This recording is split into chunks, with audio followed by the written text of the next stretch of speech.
muted? Yeah, that's muted. Unfortunately, we're playing the same game that we played last time, so I don't have any clever setup questions to stall while I look at the friggin'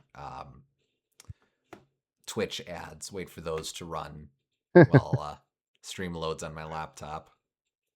Well, good, because we need to spend the least amount of time possible uh, getting started so that you can hopefully get good at the video game and do the hard mode after you do the normal mode. Yeah, okay.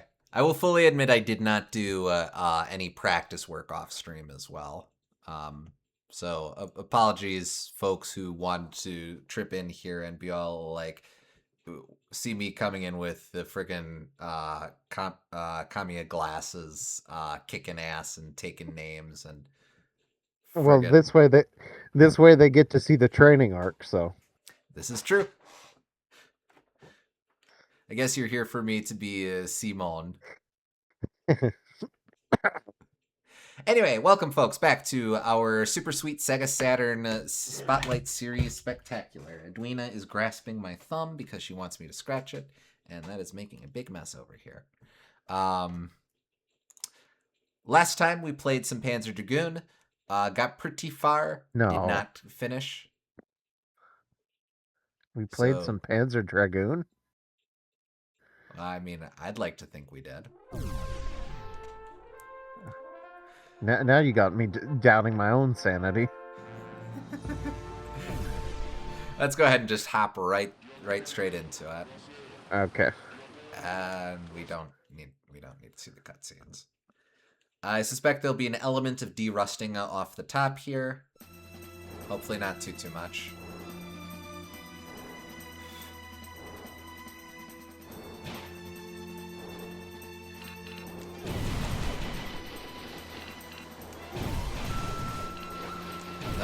Well, bad start.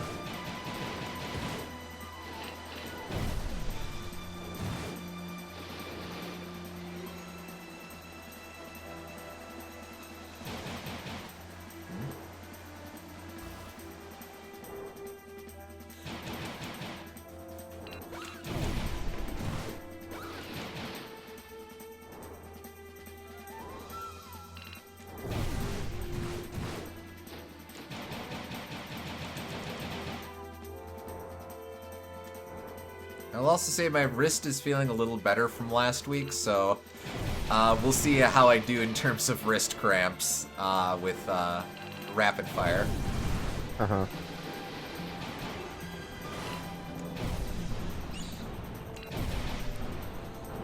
I do appreciate just how much you can get a sense of a game's vibe based off of how they do the water. Like, even though this is really outdated looking, it still has an ethereal quality to it that I can appreciate on its own merits. Agreed. Sorry, I just had to move my microphone out of the way. Yeah.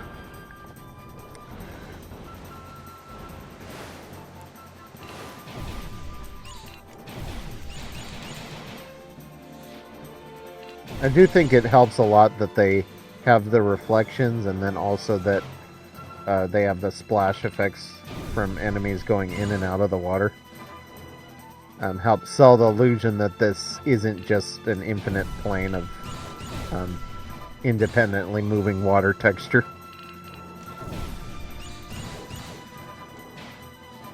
I know we talked a lot about it last week, but this really is visually stunning for this era. Just the idea that I know it's all just they laid out extra sprites and stuff, but that they went to that trouble still makes it look absolutely breathtaking.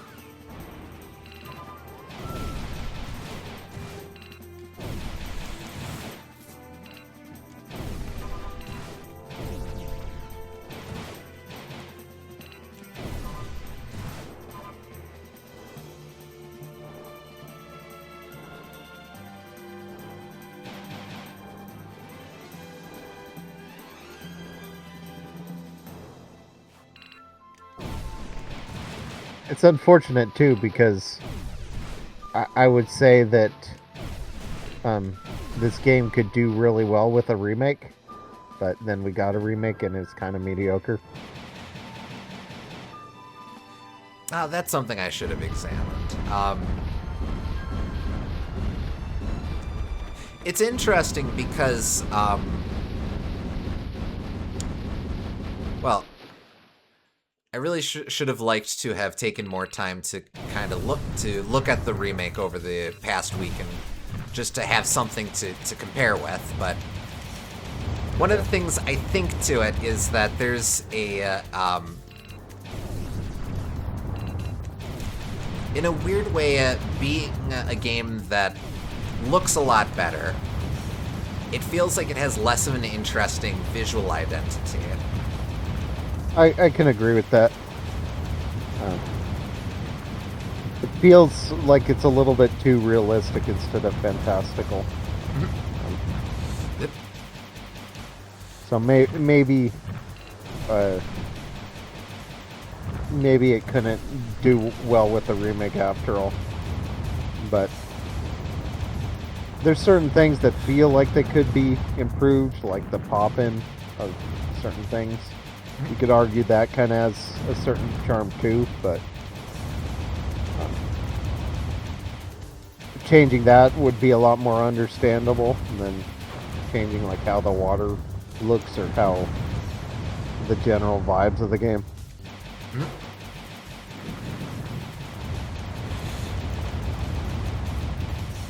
Well, it's like that forest level. In the remake, it is a fully fleshed out forest where there's trees that you're flying that are lining the sides of the world. Uh-huh. And in a weird way, even though that gives the game a lot more space to play with its fantasy biomes and such, I feel like that has a lot less personality than this game just having the flat textures for the forest that emphasizes the enemy placements. I think that there's a lot of personality that can prop up in how they addressed like in what little they did to show that it wasn't just a flat texture, like all of these individual trees popping out. And when the illusion does work, you go, oh wow, that's actually pretty cool how for a second there I believed this wasn't a flat texture even though it wasn't. Yeah. It was.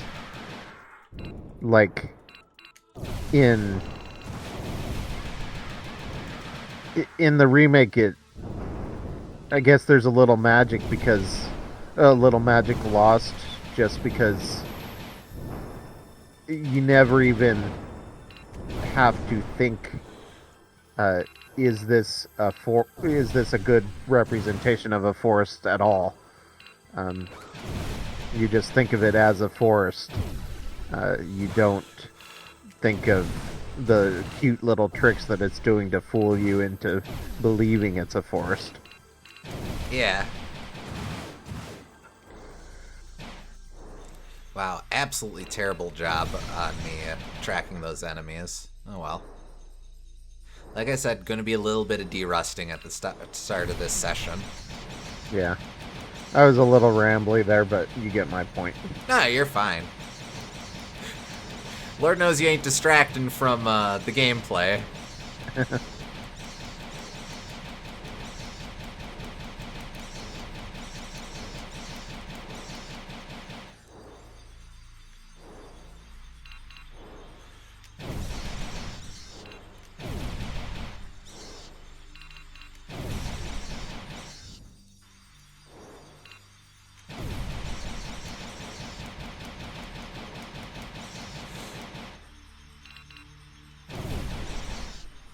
But yeah, I guess the human mind is only able to absorb so much at once. So if it gets too realistic, then you cease to even think of it as as the parts that actually went into making it. throughout most of this game, you can tell that it's a facsimile of what it's trying to be. But seeing how it props that up and what tricks it uses,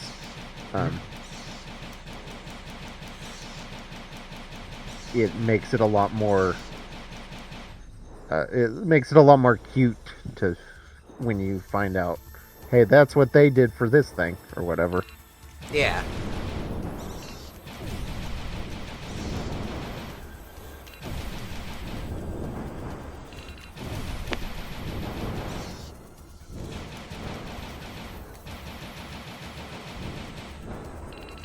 I still don't exactly understand how I'm shooting out the acid here.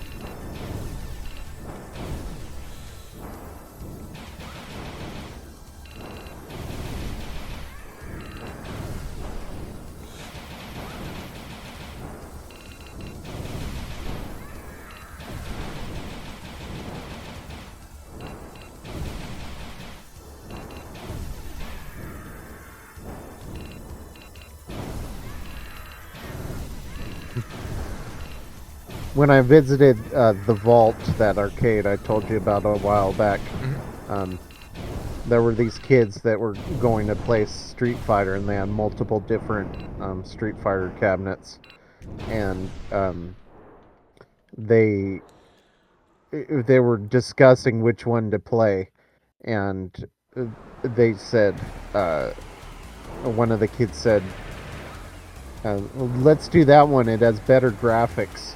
And that just that reminded me of a conversation I have not heard in like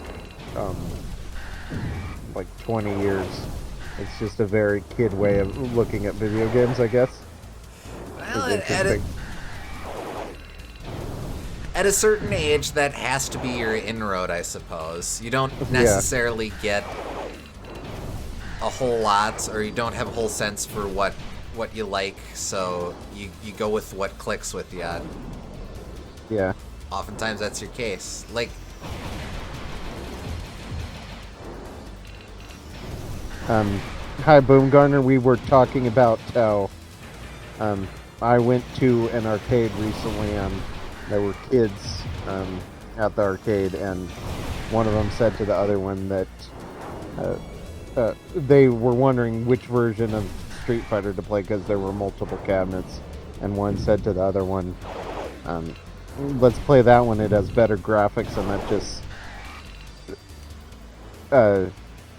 churned from my memory like a forgotten argument that I used to remember having as a kid, that I haven't thought about in like 20 years.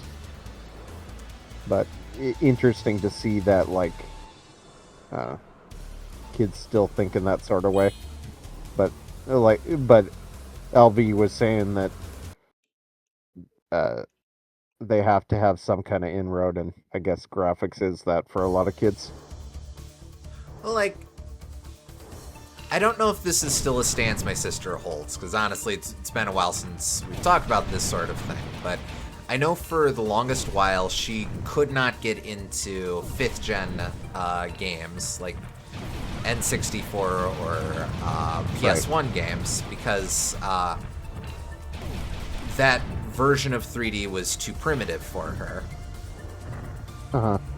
Most of everything else was fine. It was just specifically like Super Nintendo game. Super Nintendo games she was fine with. And GameCube, of course, that was our first console, so she was fine with that. But I know a lot of people are not too wild about that era. Between its low frame rate and its low polygon, which I can understand to a certain degree. I'm sure these days she'd be like whatever. Yeah. Hell, I know that she loves Ocarina of Time Majora's Mask, Mhm. but I, for one, welcome our chunky polygon overlords, a woman after my me own too. heart. You won't hear me argue otherwise. Yeah.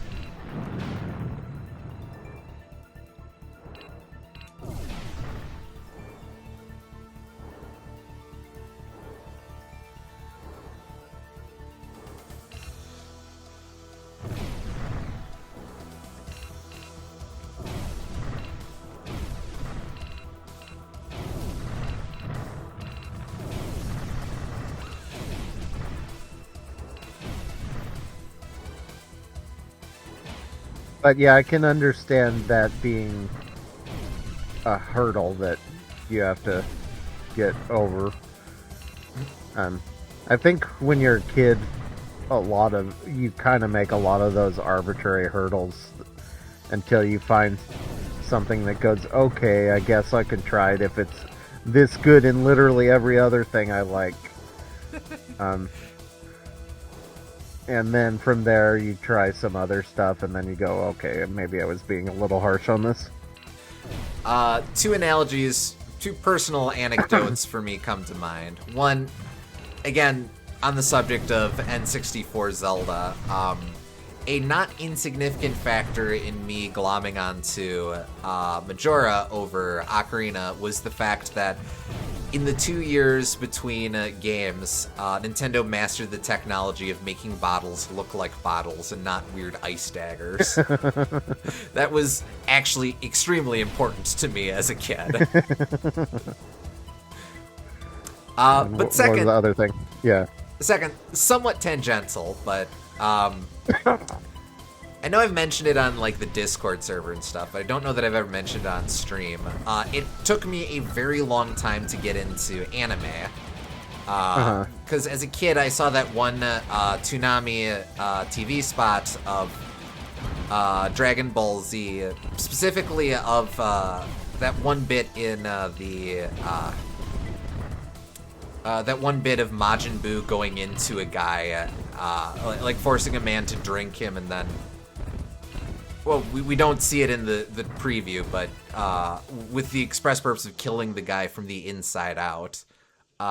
Like, I just saw this man being forced to drink a pink liquid guy, and I was like, nope, anime sucks. And it took me years to get over that, which is wild because I really liked Pokemon as a kid. I don't know how I didn't consider Pokemon an anime, but never mind. But there were a lot of things over the years where I was like, well, this seems like this could be interesting, but it's anime, so I guess I have to give it a pass. I similarly took a long time to give anime a chance, but I think the major reason for that was because my dad doesn't like anime, and he still isn't wild about it. But he was working from a perspective where the only anime that really existed was like Speed Racer, and he liked Speed Racer well enough, but he thought it was cheesy, and he could never take anime seriously if that was what he understood anime to be. So it took a long time for me to appreciate these animes that seem to otherwise be taking themselves very seriously. Yeah, no, fair. Like, it's weird to think about, especially these days, given the prominence of anime in our circles of the internet. But like, for the longest time, anime was just Speed Racer was the image of what people had for anime. Like, I love Speed Racer, don't get me wrong. Right. But it's very much you're there for the camp fun Exactly. of it. Yeah. Ah, damn. Okay, there's their first ring out.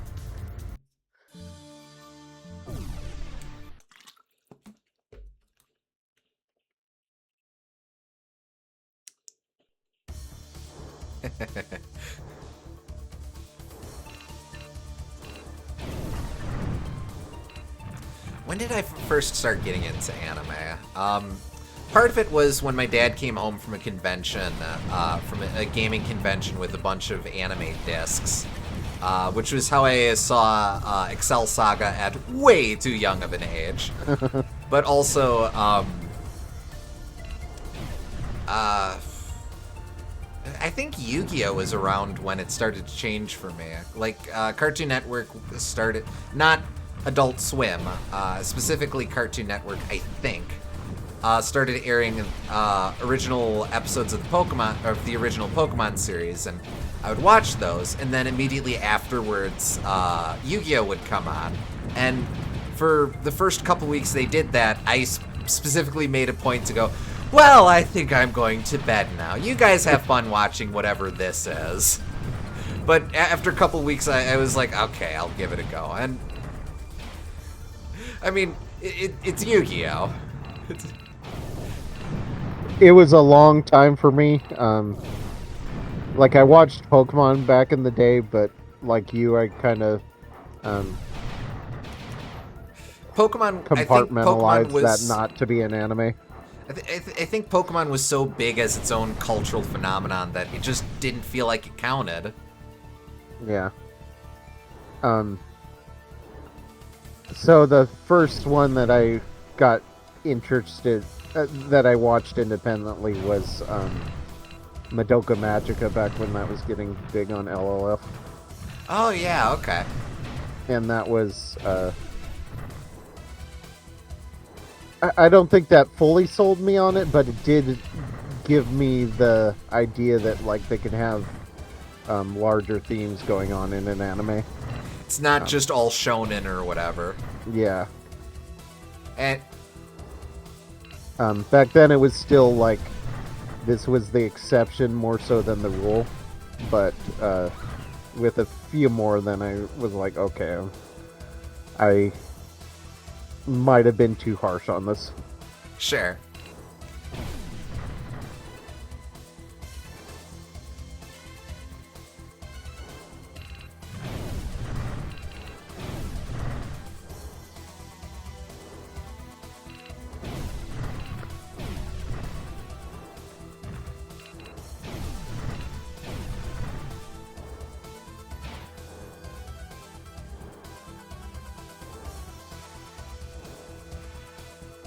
I was just about to say, it transcended the meaning of Madoka in a league of its own. Honestly, it kind of single-handedly destroyed the magical girl genre, though. Yeah, that kind of sucks.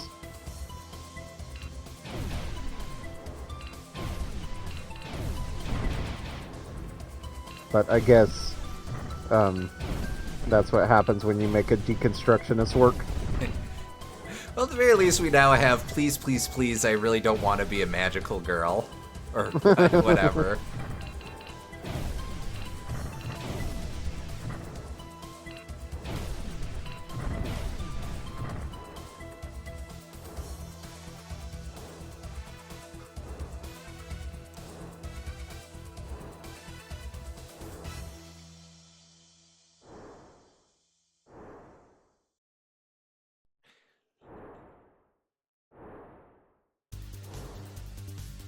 Okay, I was wondering, was the music gonna start again or not? It just had to wait for the boss to show up. Don't worry about it.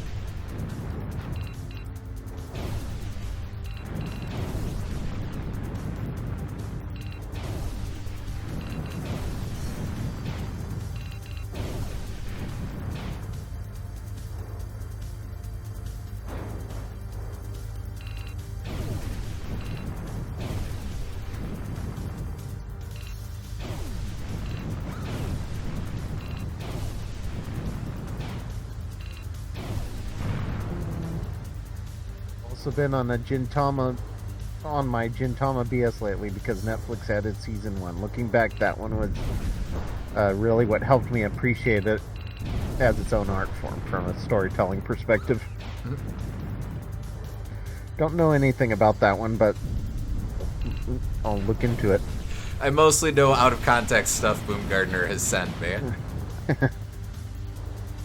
Is that the one with the I see you're also a man of culture?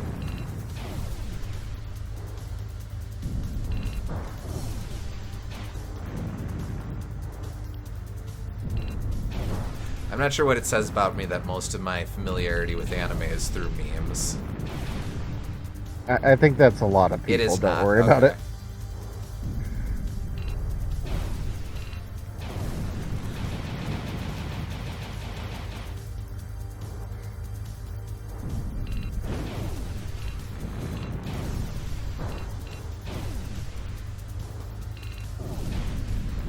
Crap.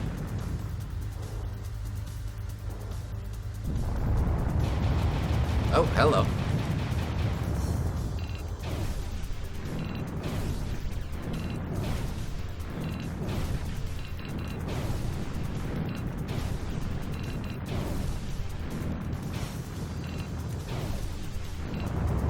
There we go. Is that because you hit the legs first or something?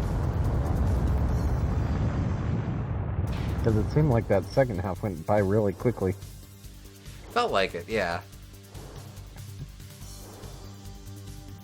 Alright, here we get that cool inter-level continuity. We're being chased by 5 dudes. And we swoons on in here. Get 2 credits because I'm a cool guy.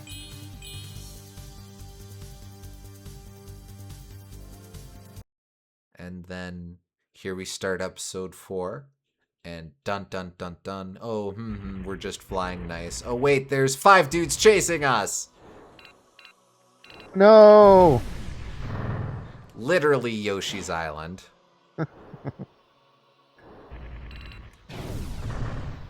Guess you'll have to use the feature of the game with the 4-directional camera to take down the foes. Yeah! You too can shoot down foes from 4 angles with fluid dynamic camera control. Wow! You can shoot over here, and you can flip 90 degrees and shoot over there. And you can even shoot 180 degrees behind you. 180 degrees of action. But if you flip around to back to the beginning, was that equal? That's right. 360 degrees of pure bone-chilling action. It does chill my bones to move a camera in entire cardinal direction. Whoa!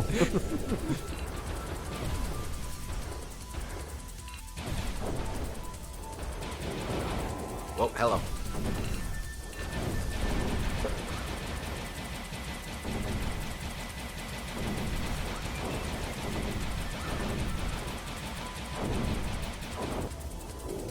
That's okay. The boss I've figured out.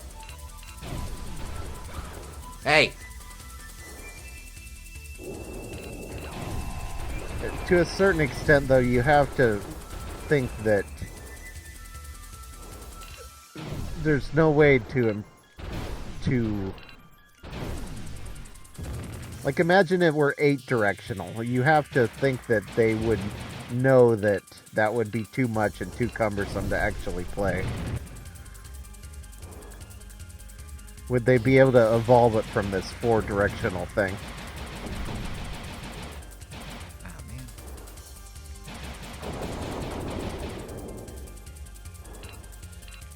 Oh, man.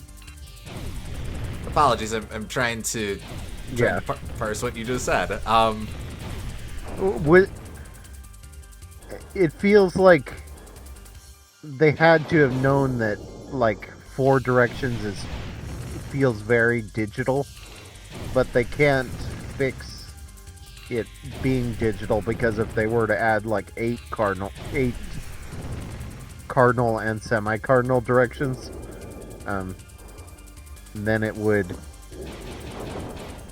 make the game really cumbersome, because you would have to precisely choose which of the 8 that you were going to aim in. Oh, I see. Yeah,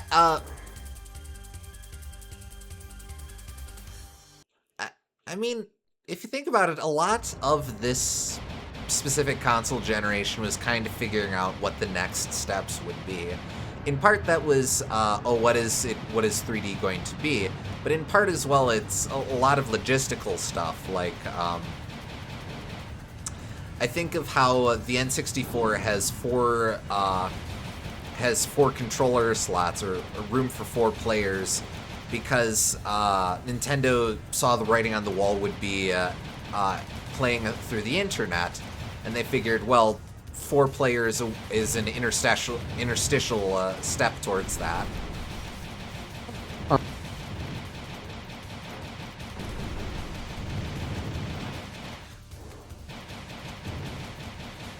Yeah, that's interesting.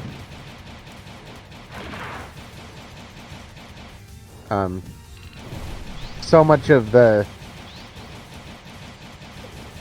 N64 you view as like a party console because 4 people is like the minimum you need for a party.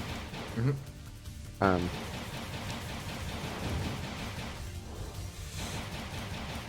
But I could understand that being like, first you'll play with 2 people, then you'll play with 4 people, then you'll play with the world. Pretty much.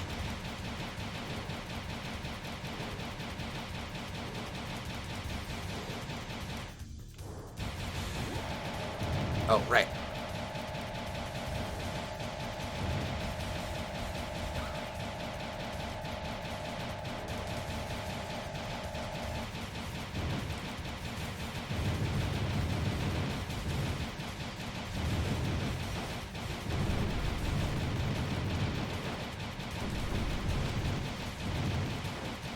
Nothing else, I do think this is easily the most memorable boss in this game.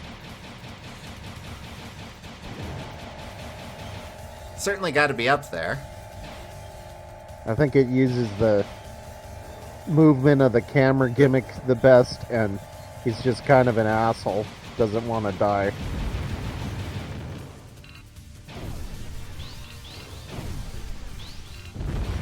There we go. Not too bad.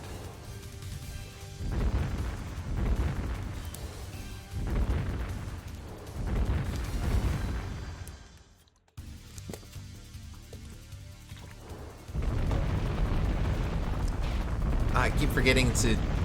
Yeah, explosion. Did not see an explosion. Well, we barely saw an explosion. I guess cool guys don't look at explosions. Even if they try to look at explosions. Oh, see, that puts a different light on things. Cool guys try to look at explosions but can't. I don't know, it doesn't seem very cool to me. Ah, man. Ah, well.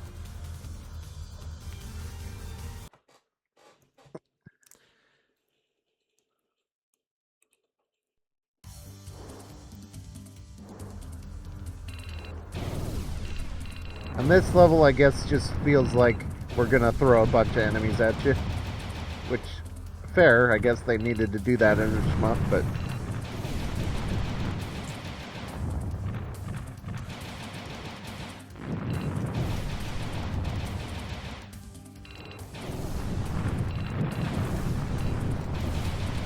Ah, hell.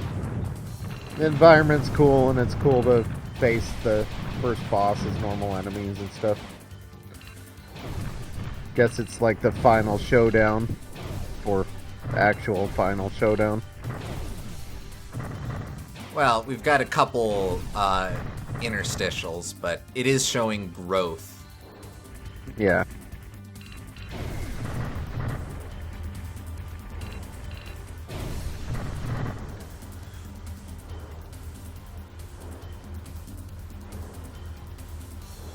Right.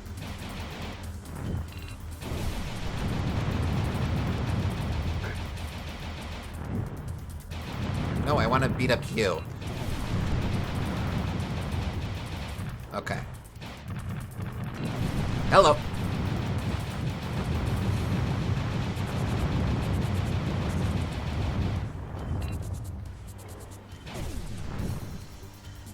Ah, man, did I miss my window? I did. That sucks. Wonder if this game would be better or worse if it had the modern kind of grenade warning dial that they have in a lot of modern third-person shooters. Like,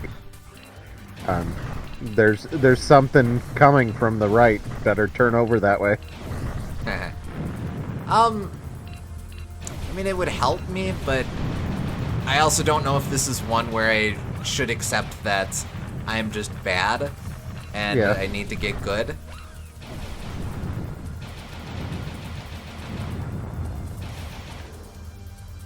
Oh, wait, hell, come on.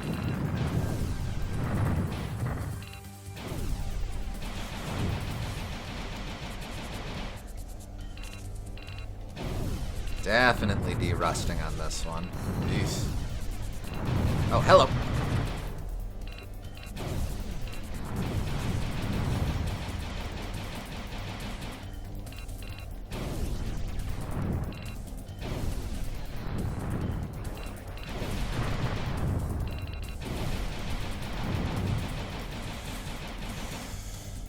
It does feel like with there not being any checkpoints and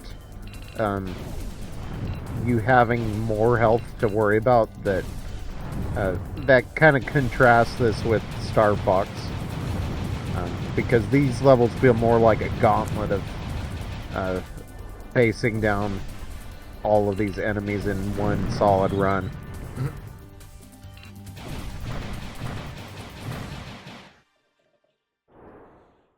Boss time? Star Fox can kind of feel like individual challenges, I guess.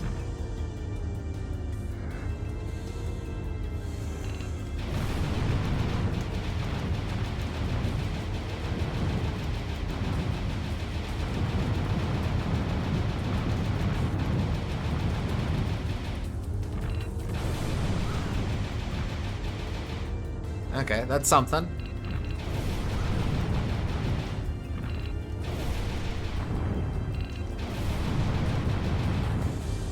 Okay, but it is this boss. Yeah, this is probably the hardest. Well, besides... it's definitely the hardest boss so far, so maybe not the final boss. That one's harder. Yep, there we go. Which, I guess it makes sense that they're escalating the difficulty now that I say that out loud, but you definitely feel that this is a lot harder than the previous ones. Mm-hmm.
Okay.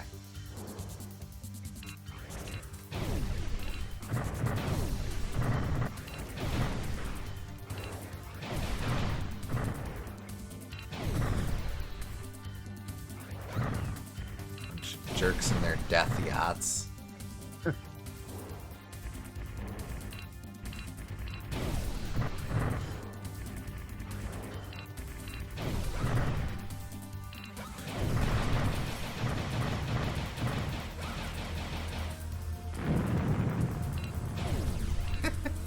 Actually, all right, there's a question.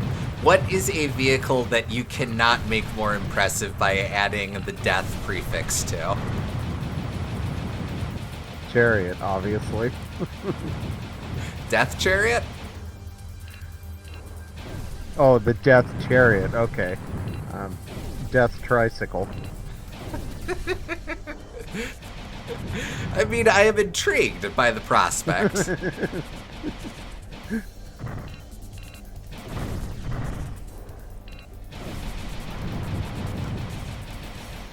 Death Unicycle.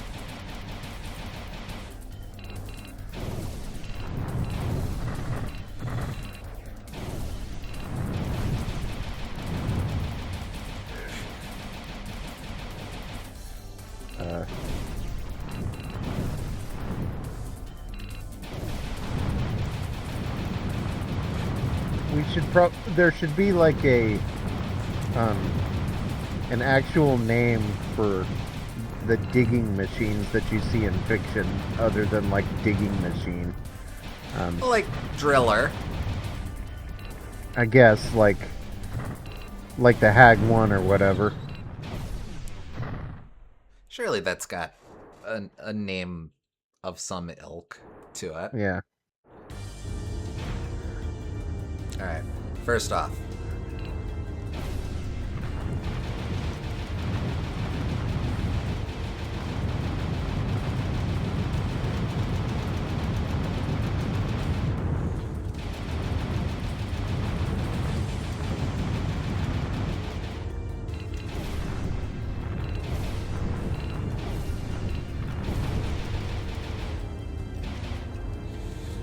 okay, that's something.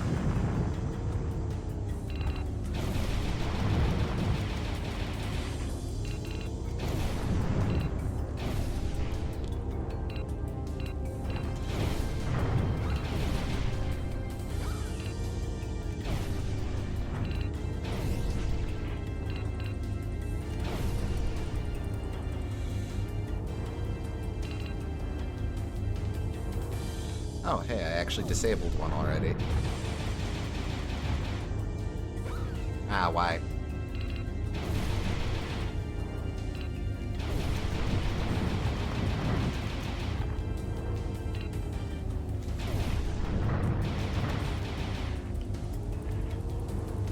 Oh wait, now I've got to wait for this jerkle. Let's do the full loop.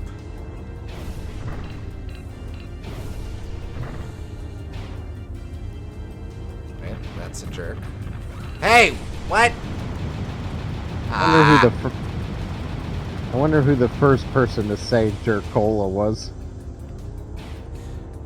Obviously someone who knows where it's at. Alright, so the gills burst away, and then it's the crotch? Yeah, it's the crotch. Well, inner thigh. Yeah, the gun is the crotch.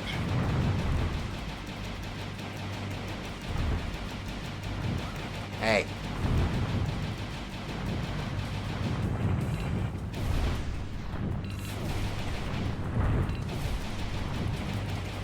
Don't do it. You neither.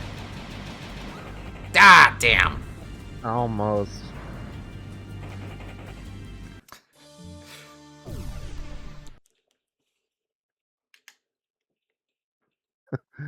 I just delete this clip out of context.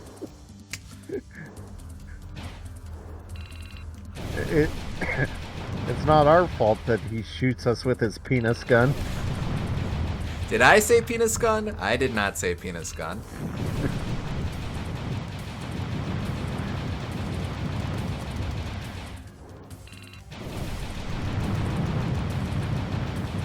Maybe it's like abstract art this thing is representing. It's a figurative penis. Well, yeah, it's like how the statue represents how we're how sexuality can be used against the human population, which is also why it's a giant war machine. Dastardly.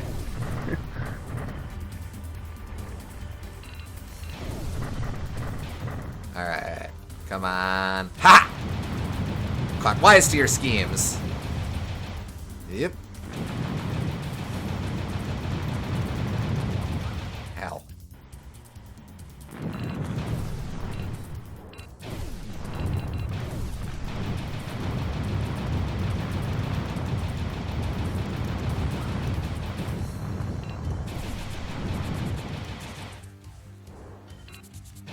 I'll take it.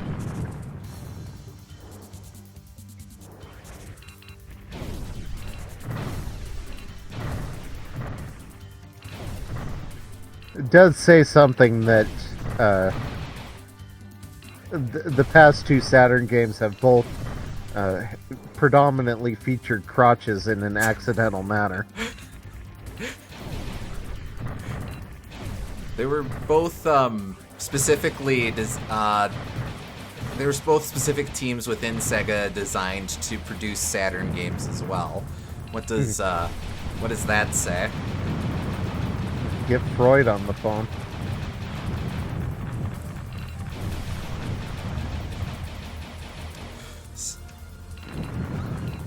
Sega Saturn, more like Sega Mars.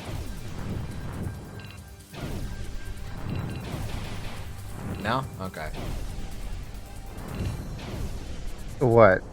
Is Mars associated with horniness or something? No, it's like the Mars symbol is masculinity. Oh, I see. There you go. Of course, the Sega Mars is the 32X, so but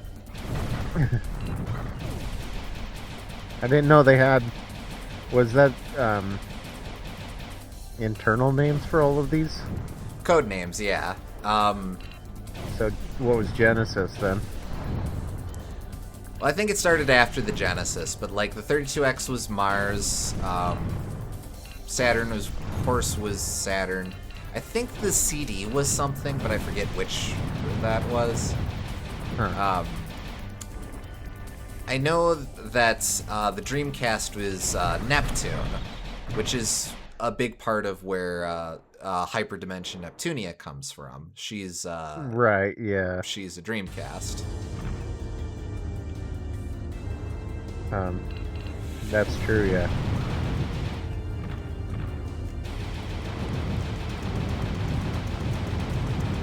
I think I remember something like that with one of the, maybe the Sega Nomad or something. Nomad, I think that was it. I think that was like a Jupiter? But that's a little guy. Why would it be Jupiter? Ow. Come on. Thank you.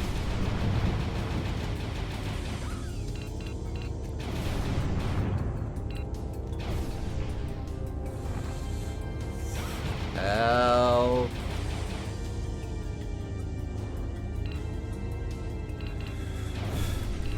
It sounds like they got most of the solar systems in there, so mission accomplished.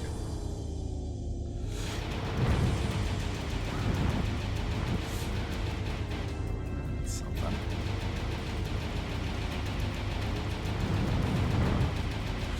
Yeah, I don't know why they specifically went all in on space theming, but man, I gotta deal with these jackanapes. Ah, damn, bad run.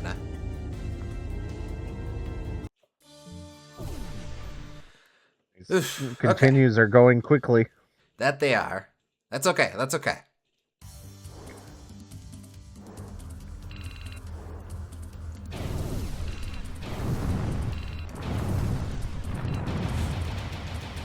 Oh, okay.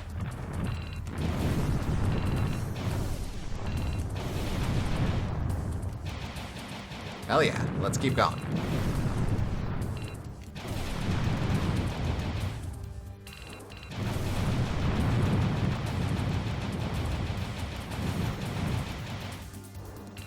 Back here.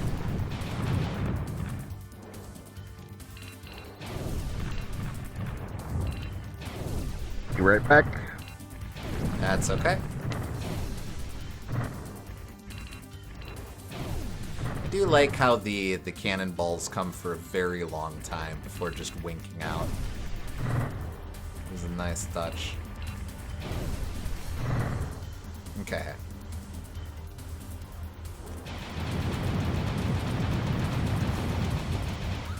Hell. Come on. Why? Nope, overdid it.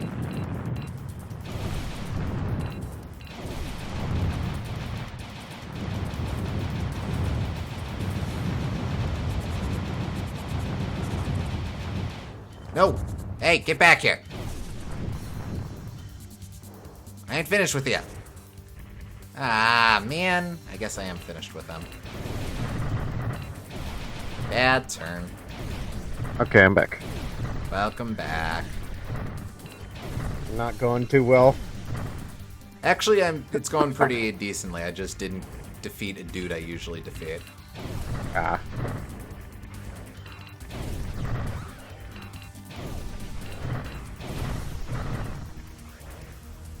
Hey. Hey!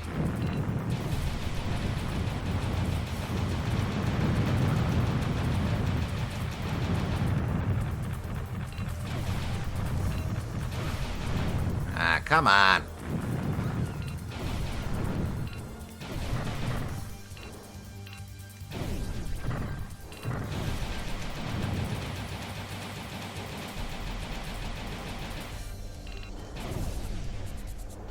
Whatever. But yeah, with this, the few billboarded trees that they have once in a while actually does a surprisingly good job at creating the illusion of depth on this flat plane. Mm-hmm.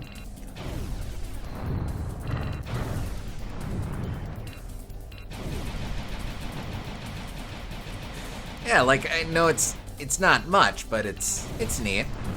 Mm-hmm. Moreover, it presents readability. It preserves readability for the rest of the playing field, which is what matters most here. Mm-hmm.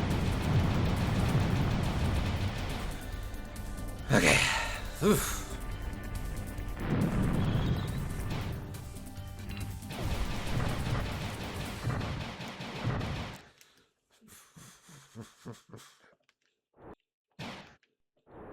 A ton of health, but you can do it.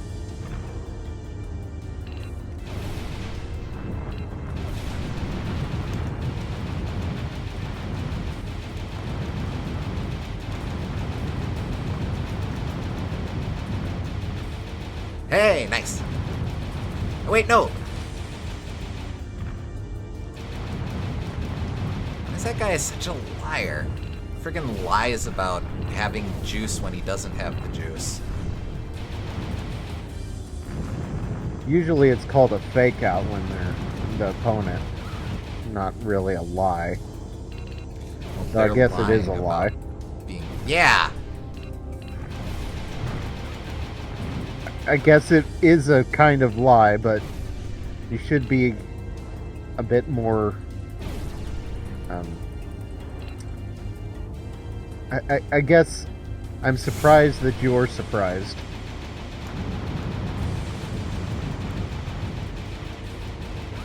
Oh.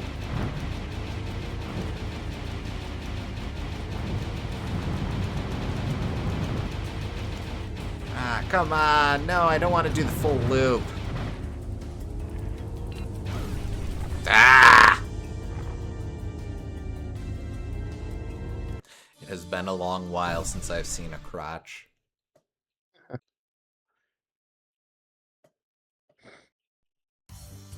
I guess you won't have to do the full loop. But at what cost? Okay.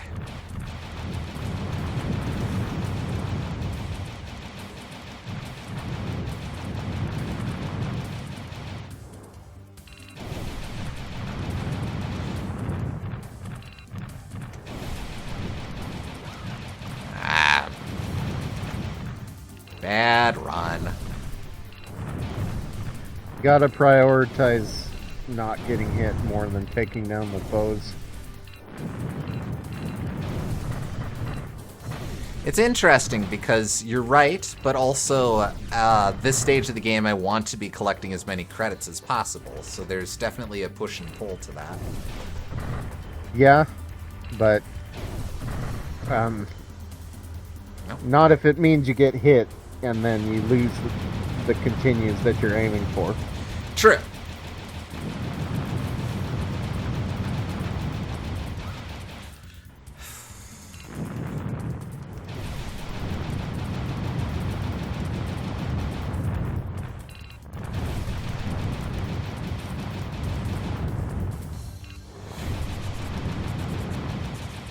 Haha! Get dunked on.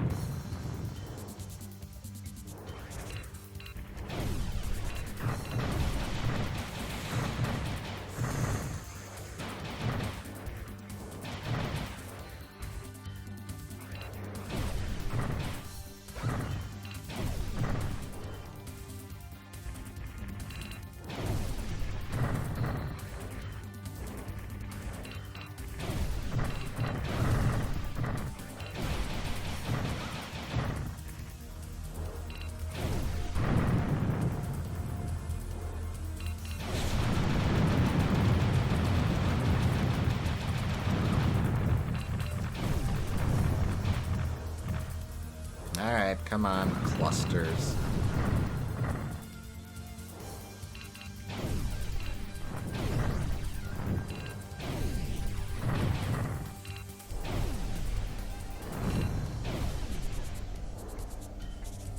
I winked out of existence.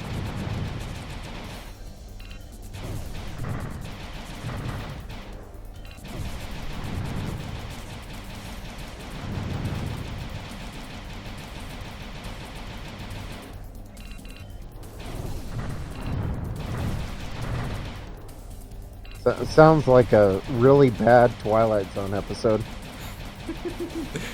Imagine if you could wink your eye and suddenly you would stop existing.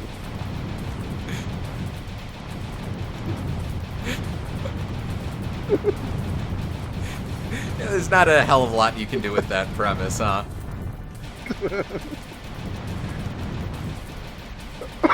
Come on. No!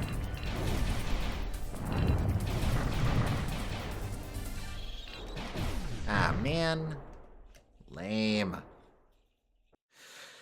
Right, okay.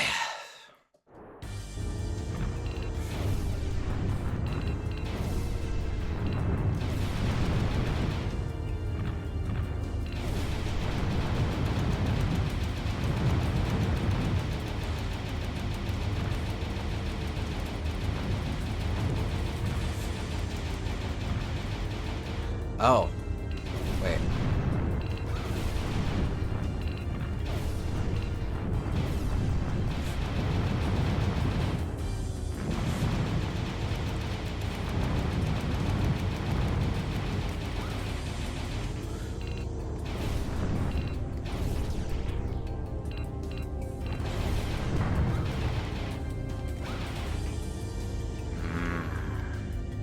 Ow. Ow. Ow. Ow. Ow.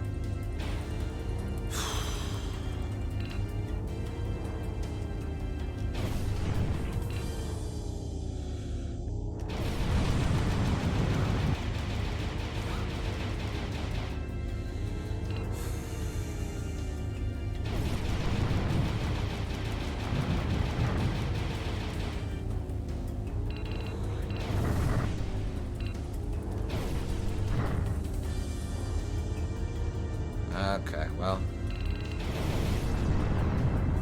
Haha.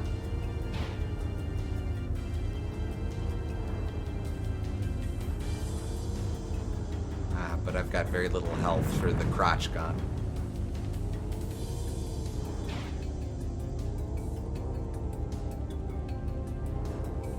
He's listing here. I wonder if the dragon is listing because he's injured or if that's just a normal part of his flight. Not sure. Haven't really noticed.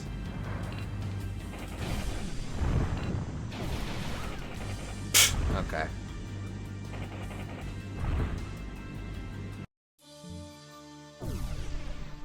Last try. Yep. That's okay. We got plenty of evening. Yep.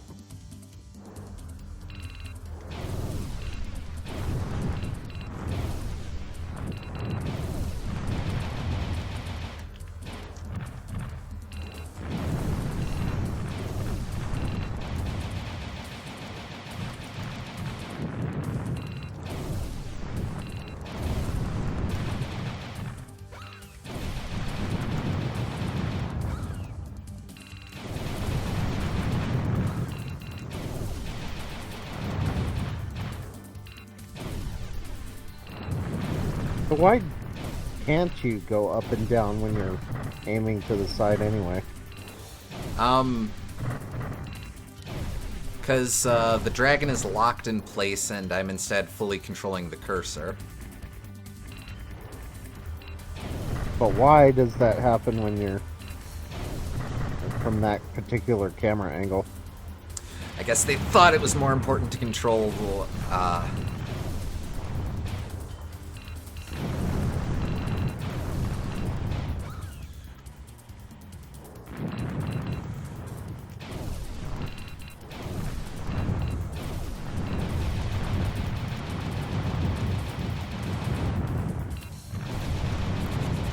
I guess it adds a different gameplay dynamic where you have to shoot them before they reach you instead of dodge them, but a little strange.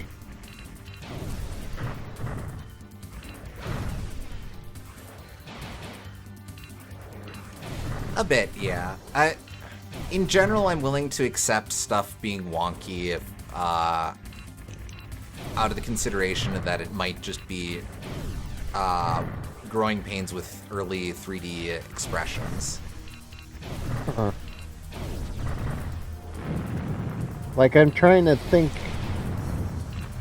how that makes sense contextually. Like, you're...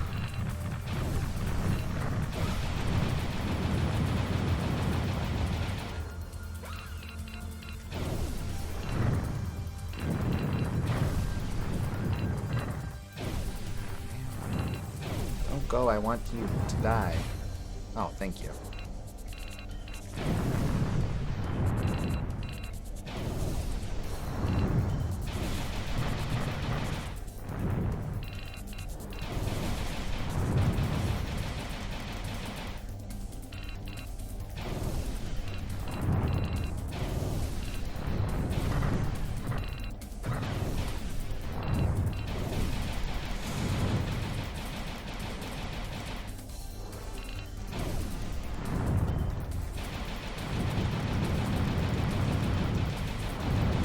It's because we switched to first-person view here. Hey, nice. So I guess the assumption is that we're now no longer controlling the world. We're no longer controlling the dragon. We're just controlling Kyle. Is that his name? Yeah. Okay, I learned something today. I think it's like Kyle Fluge or something. Yeah. Al Fluge versus the Crotch Demon. That's a very... that's a very sounds a bit different charged, kind of don't it? Yeah.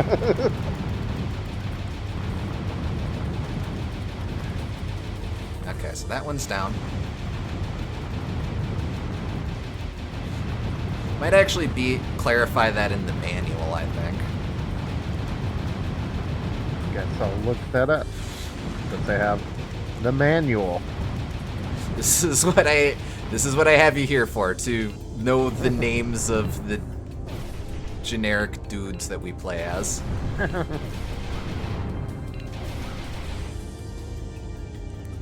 To be fair, they are here for the dragon and not the rider.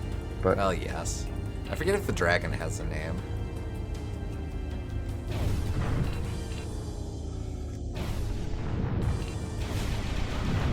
okay, so I don't think I ever read the story of this, so I could.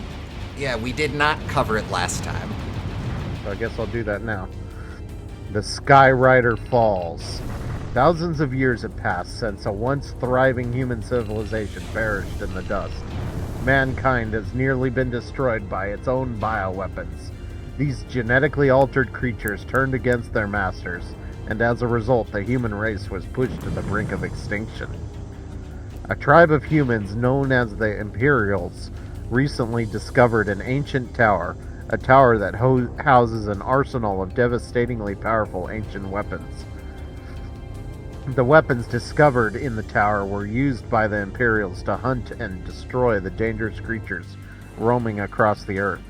Many believed that the human race would rise again, rebuild their lives, and live in peace, safe from the bioweapons of the ancient time. But there is an ancient saying, power is the father of desire, and desire is the father of aggression. Very Yoda, hate leads to suffering. Passion leads to jelly, or passion leads to passion fruit leads to jelly. This is the creed of the Imperials, sworn on being the new masters of the Earth. You are a member of a hunting party out in the vast and arid Great Plains. You are puzzled at the sight of an Imperial battlecruiser passing overhead. Okay, so the enemies are the Imperials. That's an odd name for a tribe. It's more like a, like a kingdom, but their tribe is death. I don't know. As you watch the ship float by, a burrower leaps from beneath the ground and attacks one of your fellow hunters. Your hunting instinct takes over as you chase after it, only to find yourself in an untraveled canyon. At the end of it is the entrance to a strange abandoned storehouse. In it you find more than your quarry. You are surprised by the sight of two dragons engaged in a spectacular air battle right above you. The rider of the armored blue dragon is fatally wounded by a powerful laser blast through his chest. The blue dragon and its rider land before you. The Sky Rider stretches out his hand to you, a desperate gesture for help. As your hand touches his, the Sky Rider's mind and yours become one. In his final thoughts, you see the tower that is under control of the Imperials. You have discovered the true use of the tower, the most powerful weapon ever created. With this and the Dark Dragon, a bioweapon created by the tower, the Imperials will be unstoppable. The Sky Rider speaks his final words. Don't let the Dark Dragon return to the tower. If that happens, the horror of the ancient time. The Sky Rider falls at your feet, his life force spiraling off into the great unknown. The dragon lets out a piercing cry for its fallen master. You look at the dragon, and it looks back at you, waiting. A few moments later, armed with the Sky Rider's weapon, you choose to fulfill your destiny, to fight and triumph. And now the fate of the world rests on the wings of an armored blue dragon. Dun dun dun. So you literally have no experience, and you're going up against the Empire, basically. Oh yeah, you're just some dude. One of those situations where it's kind of interesting whenever you see material that's like, oh, the Panzer Dragoon series starring this guy, and he is literally just some man who showed up. Yeah. Also, I game overed, but I'm sure you picked up on that. Yeah, I saw. Okay.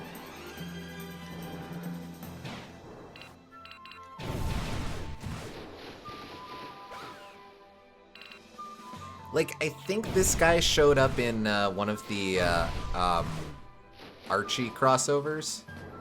Huh. And it's like, okay. I mean, I appreciate they're acknowledging Panzer Dragoon, but he's just a guy. Yeah.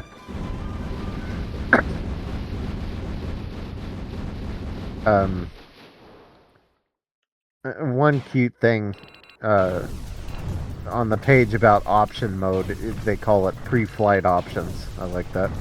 Oh, that's cute. Yeah, I'm all about that.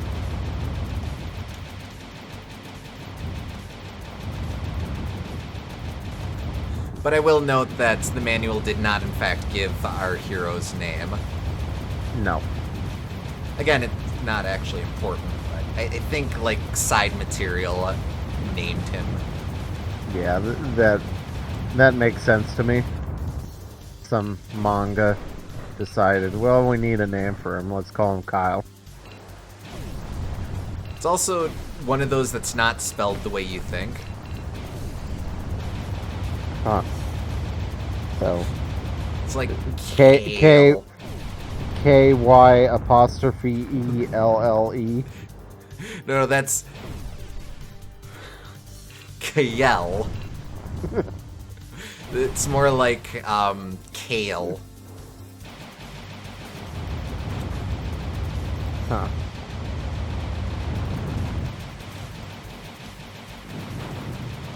Keil, I think. Oh.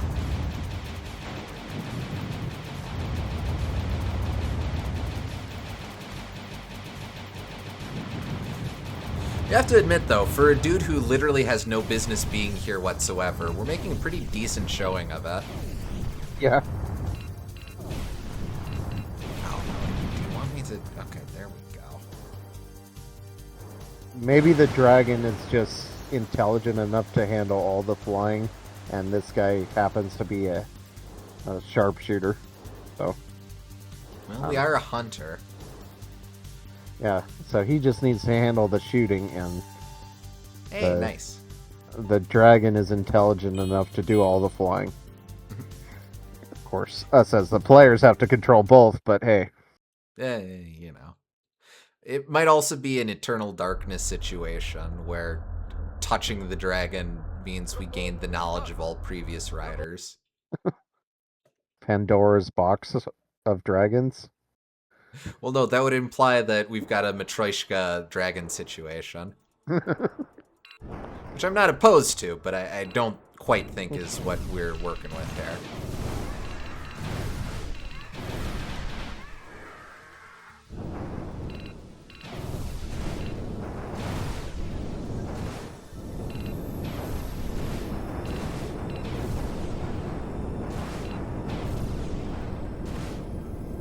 Yeah, go try and be impressive somewhere else, Wormaderms. I'm dealing with some dudes up front here. Hey! I suppose I deserved that. Do you think Wormaderm is the estranged cousin of Wormadam? Frankly, my dear. I don't Wormadam.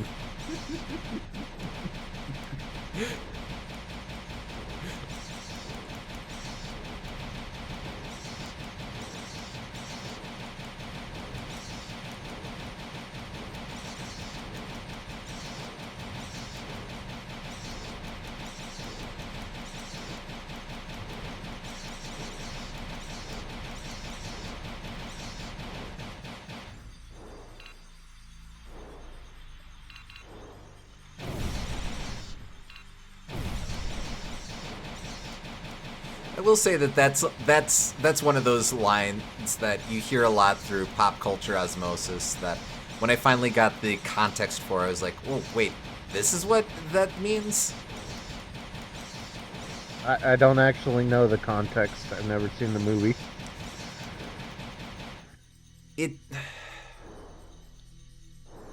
It's one of those where I get why people don't really like it these days, but it is a very good movie. But like, Yeah.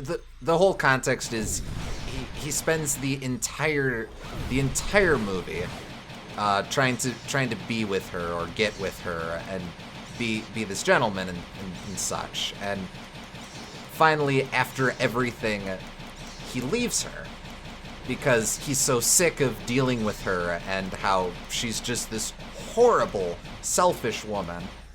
And she's worrying over, but What am I going... Where will I go? What will I do? And he turns to her and says, frankly, my dear, I don't give a damn. And leaves, walks out on her. Gotcha.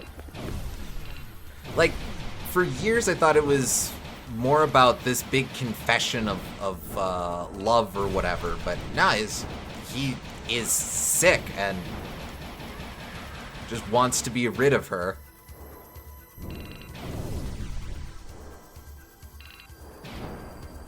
It's just him being hashtag over it. Yes, exactly. Yeah, I probably should see the movie. I know there's all the problematic elements, but probably was pretty rare at the time to show a dysfunctional relationship like that.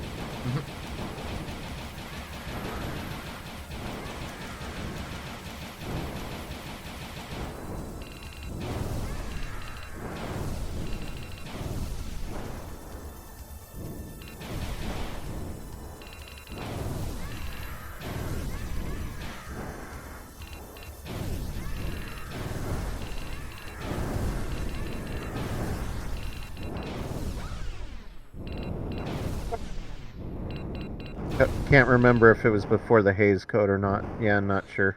I want to say it was 40, so after Hays Code. Gotcha.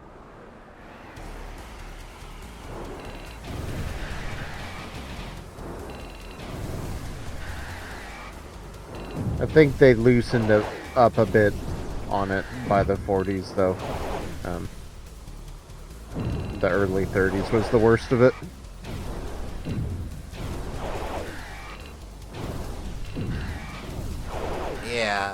Yeah.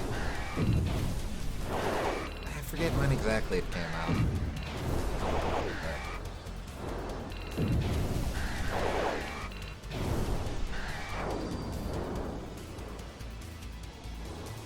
Hey. Meanie.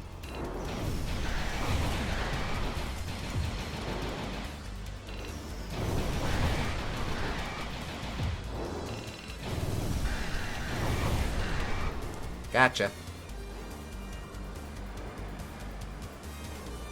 Apparently the codes officially started happening in 1930. I think it was a little later than that, or maybe it took them a while to start enacting it. I know the Thin Man was not subject to that, and I want to say that was like 33, 34.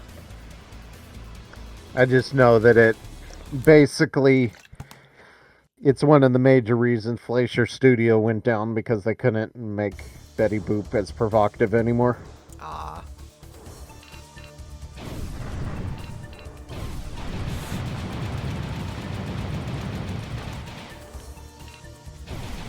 And that was early 30s. Gotcha, okay. Wait, no. No, not you. I don't care about... Wait, I do care about you. Die!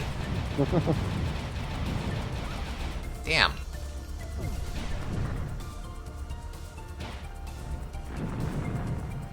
That guy was working overtime. I guess.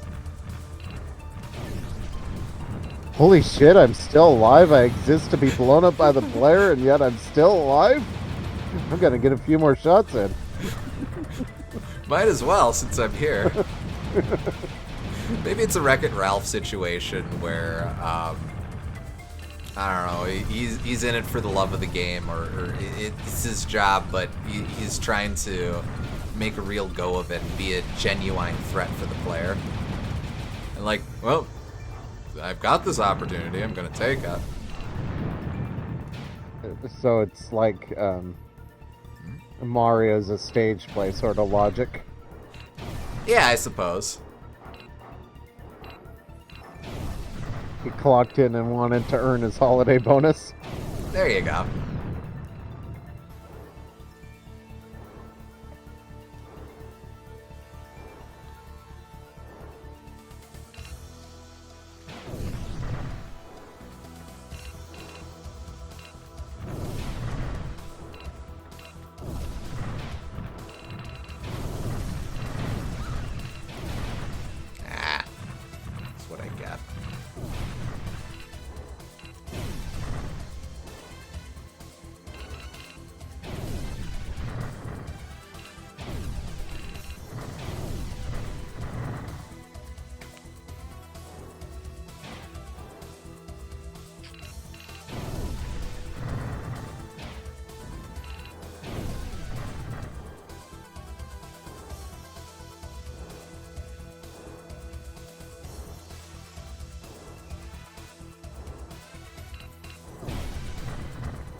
even know how I hit that. The fire trail behind it hurts you too. I guess.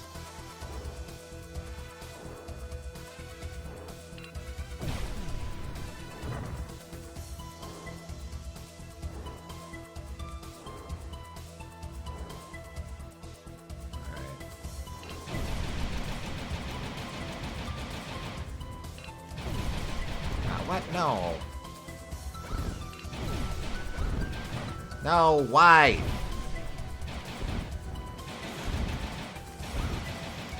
Ah, damn. No. No, no, no, no, no, no. Wait, those are actually textured like actual grenades. Jeez.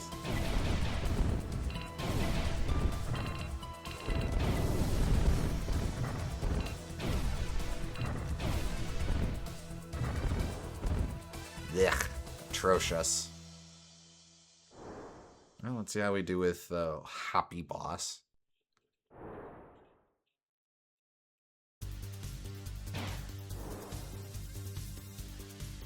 Yeah, I think this is the animation for when the dragon is injured. It lists around like this.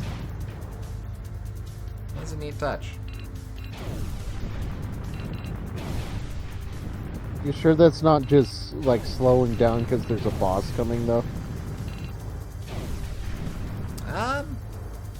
I guess I don't know. Because the other time there was also a boss. Right, but I was also ailing. I don't know. Let's pay attention next time I'm on low hit points. And it's not boss time.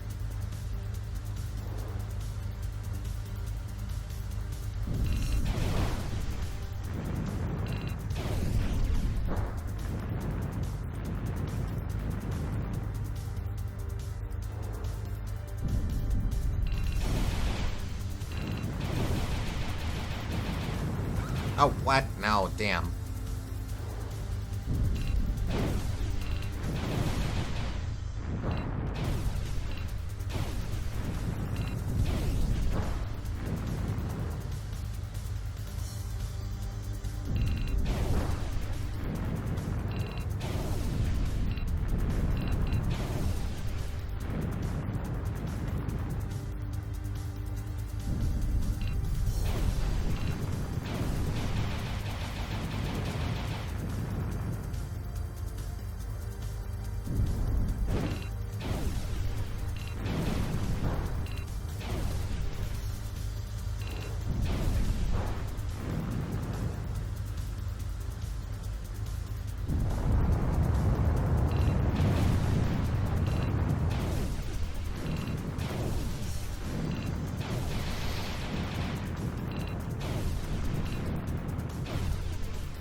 Pass! Made it. Almost didn't. That last one hit you. Kind of interesting though, that boss actually doesn't attack you with much. It's just those projectiles when he's behind you, and then that's about it. Right. You just have to keep on top of its additional shots. Ah, damn. Rip. Dastardly.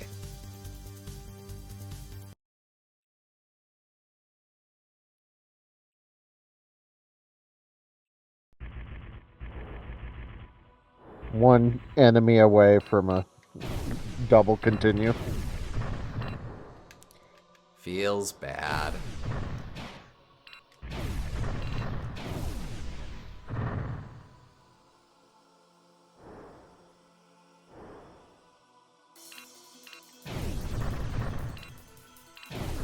Probably be pretty hard to not get a continue on these, to be honest. That might be a worthwhile challenge in its own right.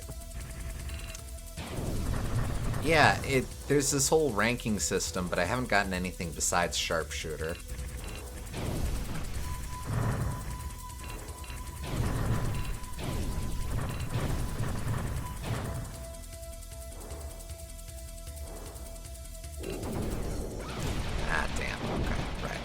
take a bunch of hits here. Huh.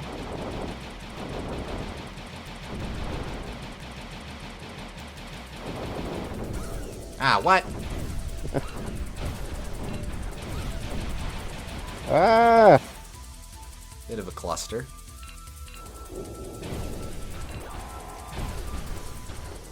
No death lasers for me, please. Hey. It was Mr. Clust R fuck.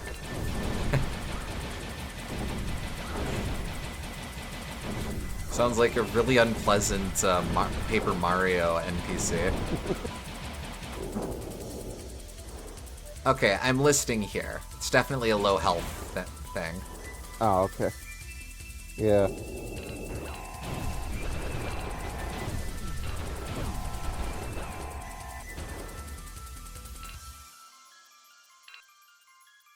I might be good for the rest of this stage, though, but we'll see.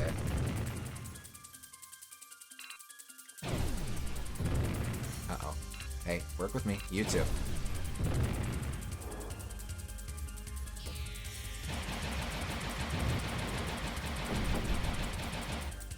Ah, damn. And we've got the floor guys.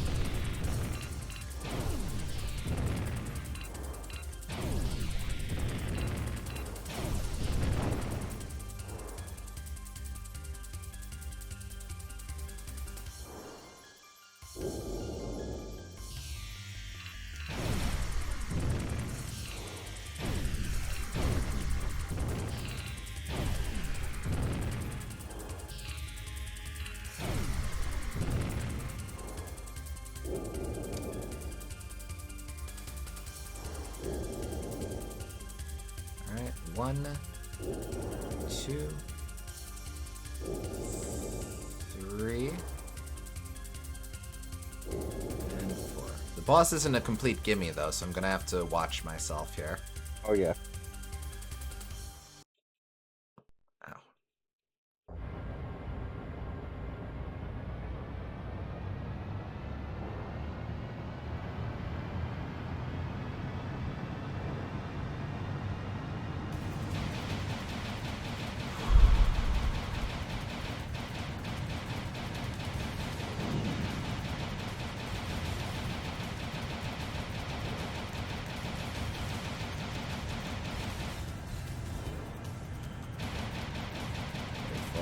Blah! I'm the boss! Also, I hurt you.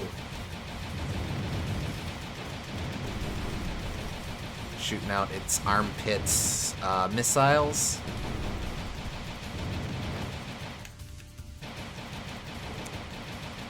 Then it does its Rayman attack.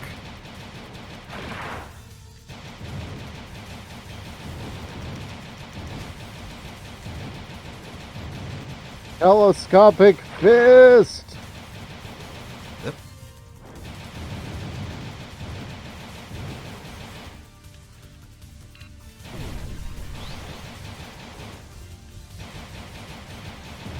Alright, time for some frontward-facing armpit missiles.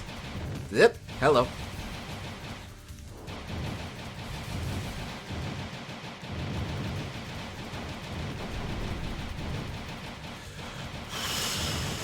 Come on.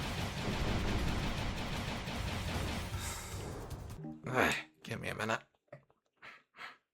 Come on, come on.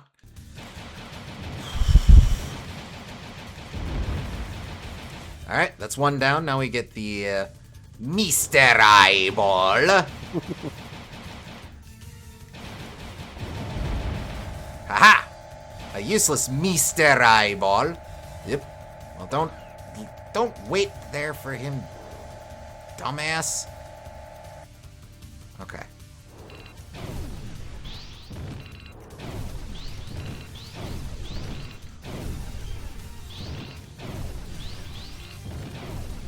It's actually quite a bit of health for this phase. I don't think I've seen... Whoop! Laser. I...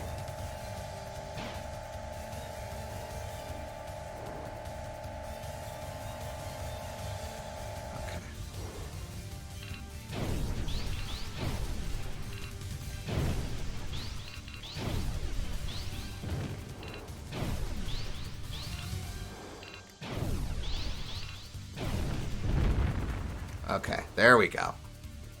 Oh, wait.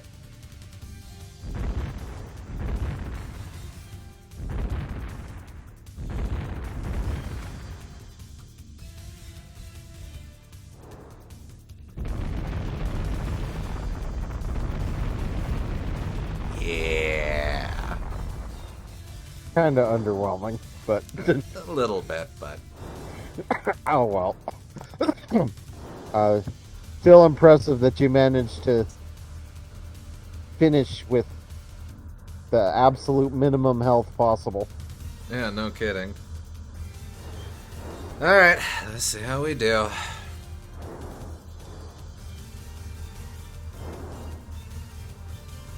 Two continues? It'd be nice. Ah, well. Nope.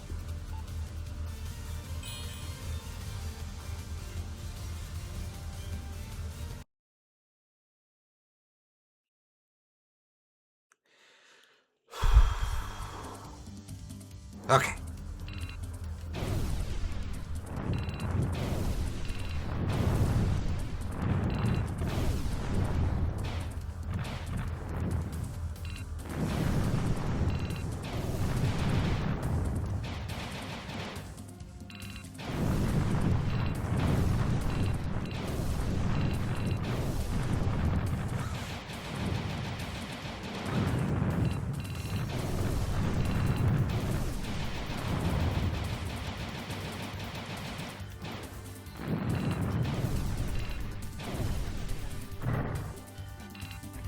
Wow, you already ate up most of your health. Well, I started at half health. Oh, okay. I forgot it doesn't heal you up all the way.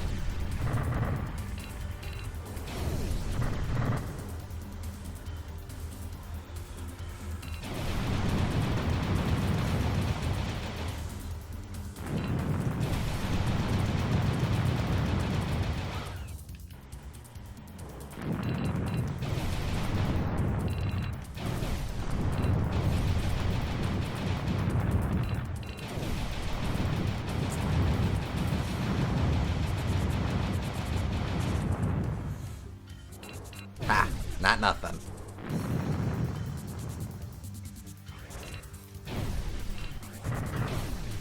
Alright, here we've got a little bit of a cluster o' jerks. And now I'm limping.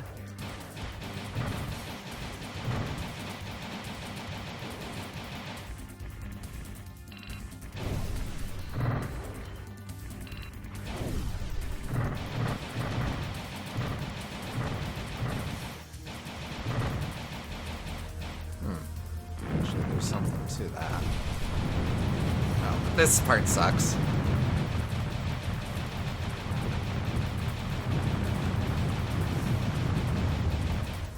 Okay.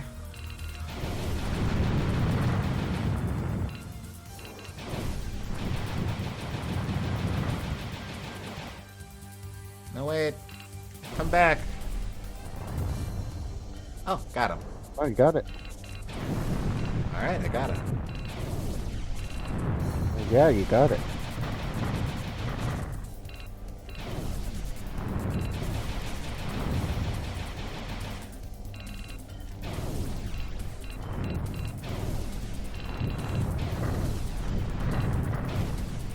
Ah, man.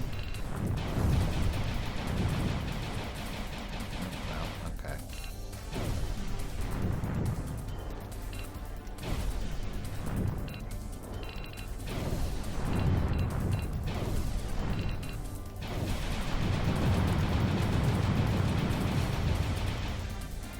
Okay. Another cluster, if I remember correctly.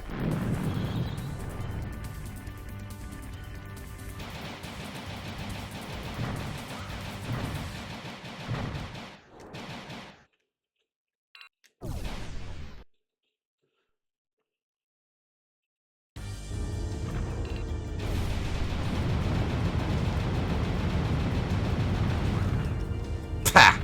Jerk. I only got to see a glimpse of the ballerina.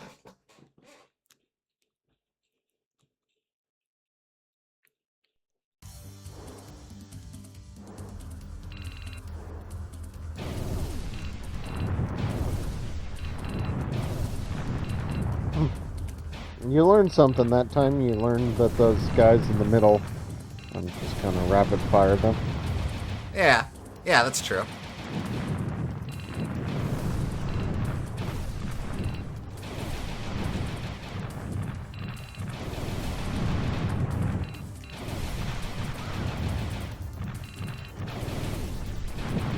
Wait, no, wrong direction.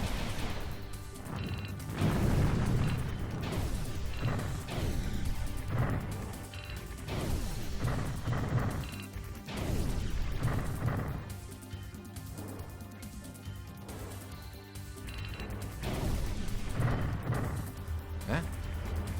Ew.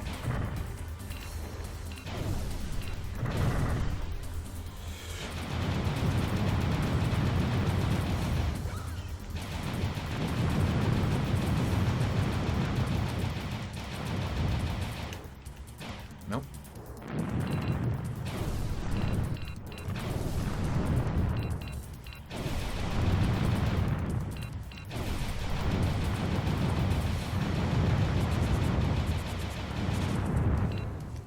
No. No. Ah, damn.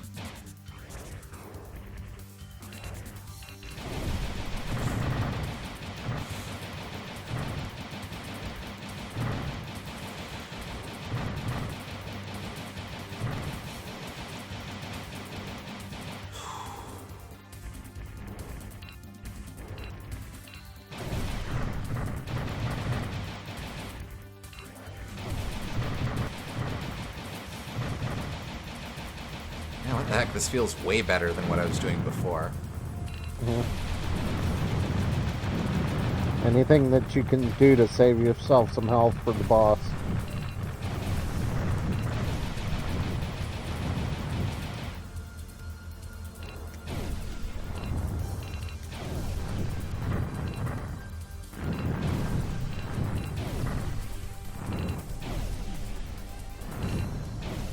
Come on.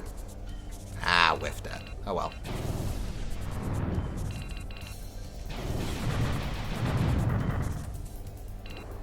Don't think you'll be getting the 2 continues anyway, so whatever. Yeah, true.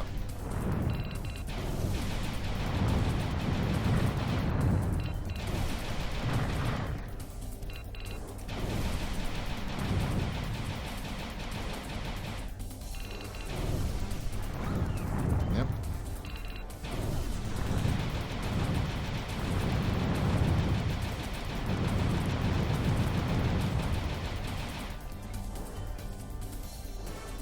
Let's see, small cluster.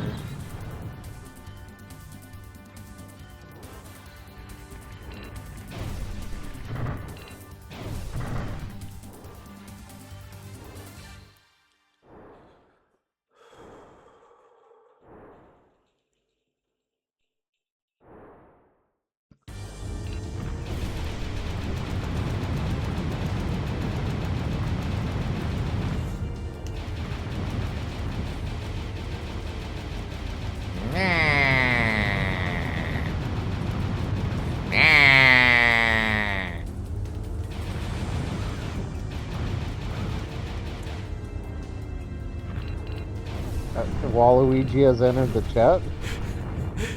I don't know. To me, that's what these guys are like.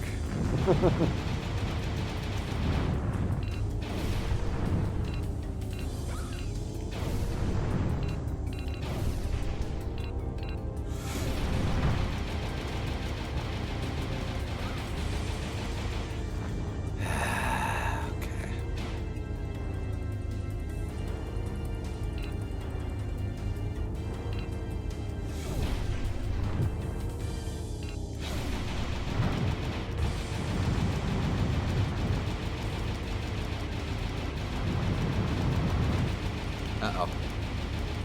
Going through the loop. Got him. Okay. Watch gun! Time to make his inner thigh inner die.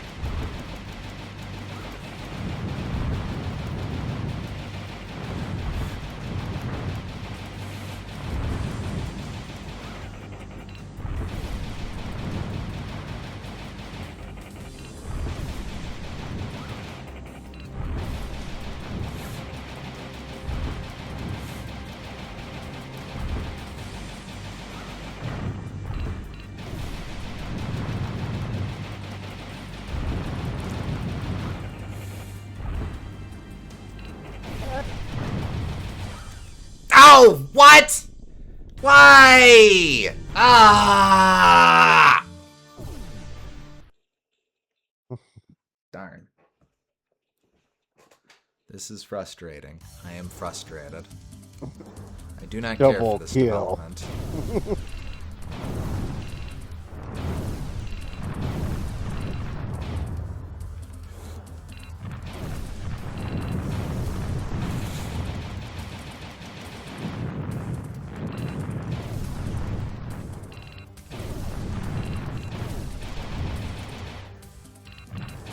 Slightly impatient on that last missile. I don't blame you, but I seem to be having trouble blocking or countering specifically the first and fourth ones. Those are the ones that always come directly at me. huh.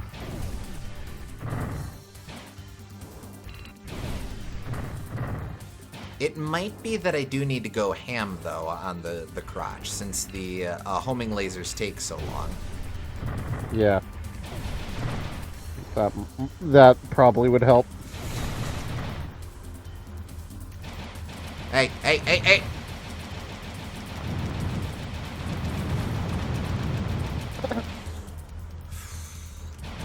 A lot of this game is learning not to over-rely on your homing lasers. Yeah. Hey, would you piss off? Piss off! No one likes you!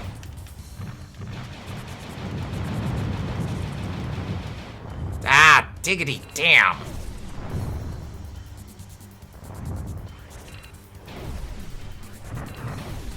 Oh, right, okay, this is shots.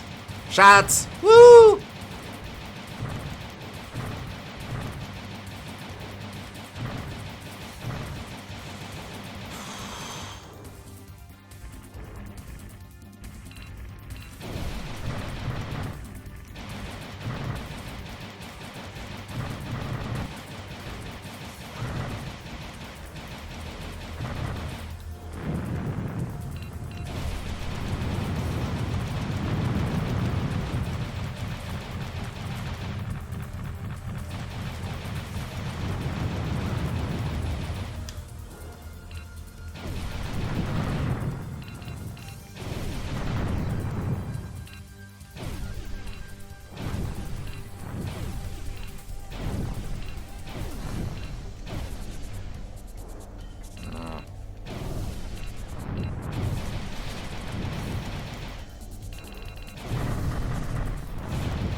Ooh, come on.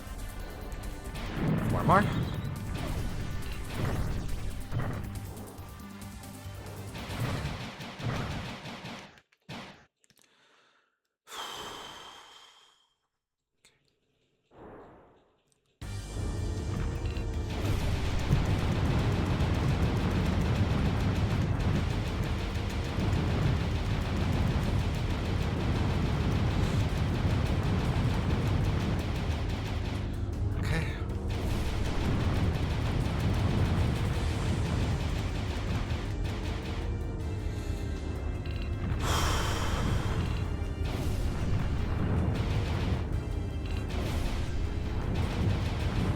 That'll have to do.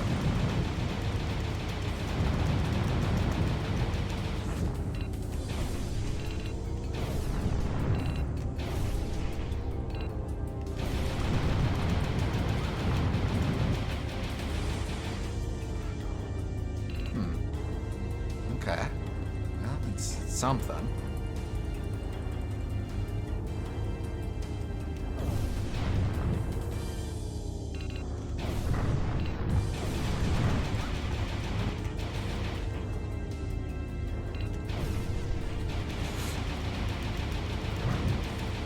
Okay. Not loving where I'm at, but...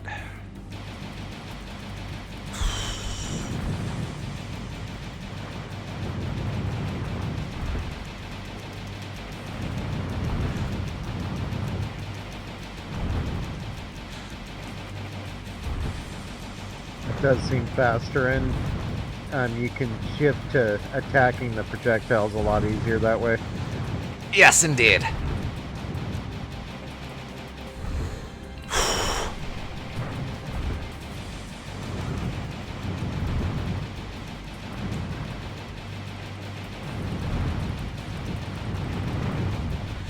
Got him! Okay. Jeez Louise, okay.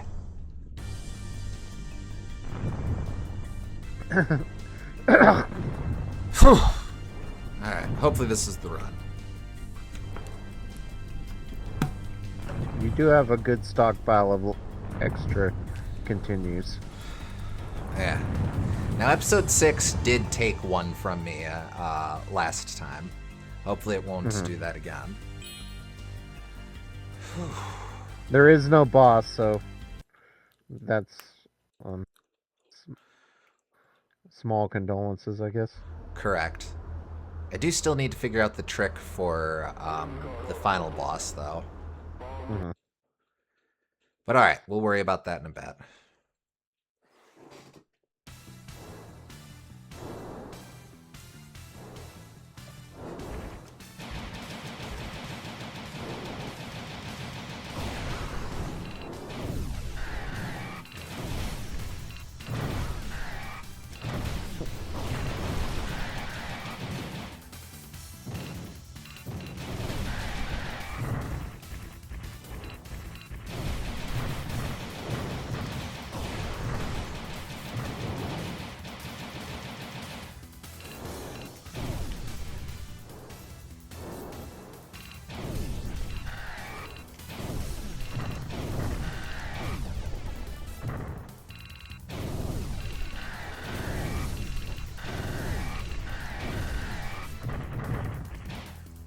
Oop, a whole bunch of jerks. Ah.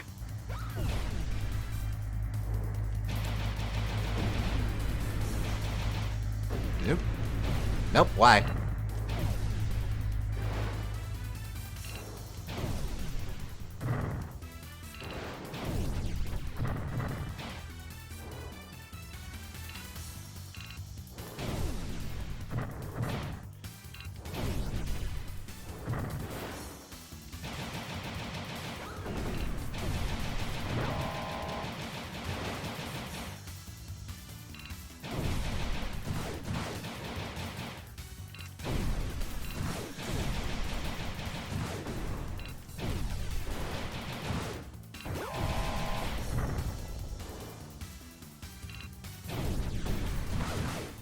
Ah, boy. Okay. Darn, we're listing now. Don't remember the stage being too long, so hopefully I can endure. Oh, right, the clothes. Oh, thankfully I don't actually get hurt from flying through someone's 1,000-year-old underwear.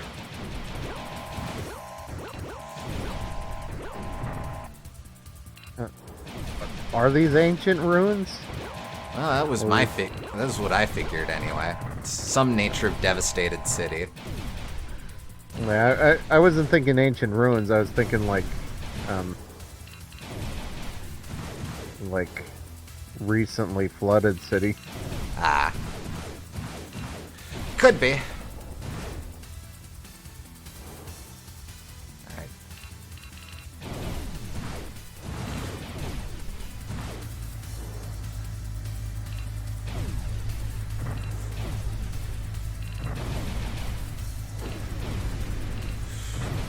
Yep, hello.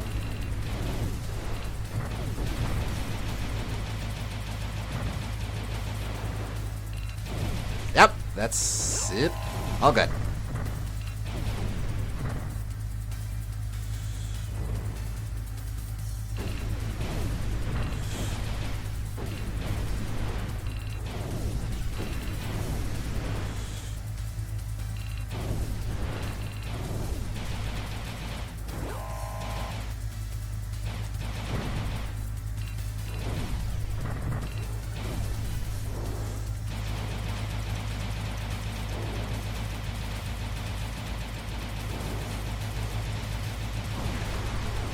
Oh, I should probably pay attention to the guys in front of me. Yeah. Oh, you finished it, though. It's okay. Oh, wow. Really bad. That's okay, though. All right. 5 credits ain't a hell of a lot, but we'll have to do our best here. Okay. Let me think.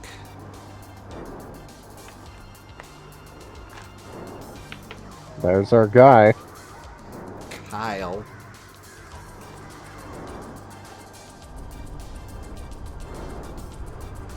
Trying to think through what my issues were last time. I need to work levels. That's a big thing. There's a lot of projectile spam.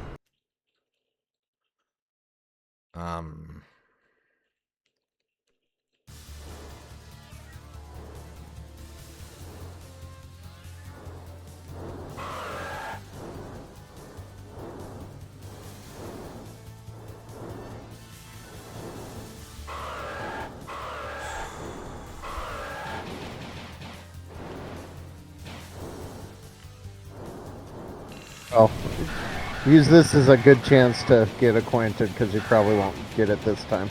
Maybe not.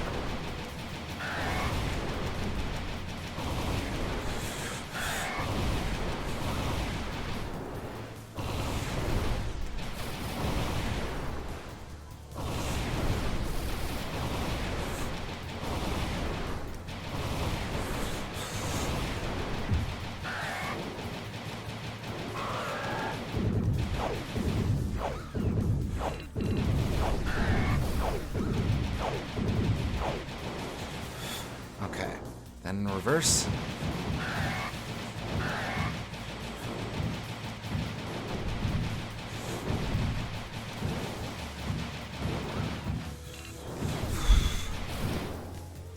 Okay, this is right. It sweeps. No, constantly up. It goes up. Then I want to right! This attack!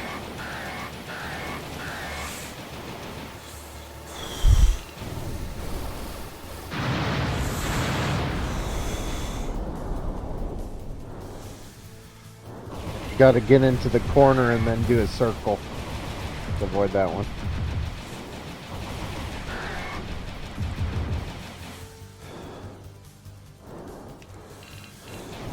Then I think it starts to loop.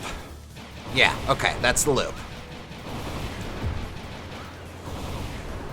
For starting at half health, that wasn't bad. Yeah. Okay. Whew. Come on. Getting tense. Uh-huh.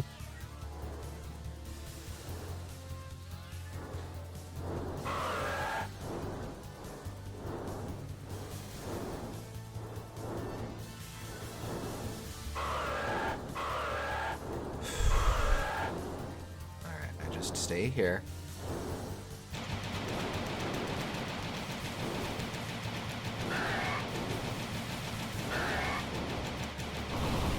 So right now it's just kind of moving.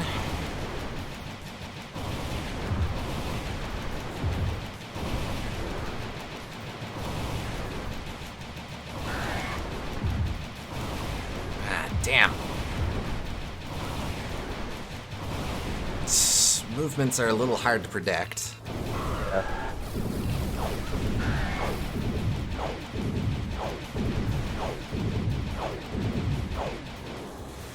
Okay.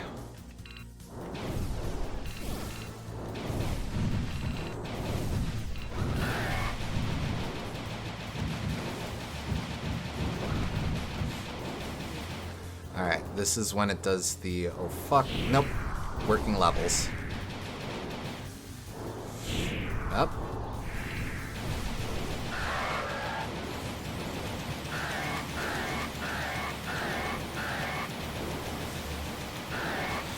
Here we go.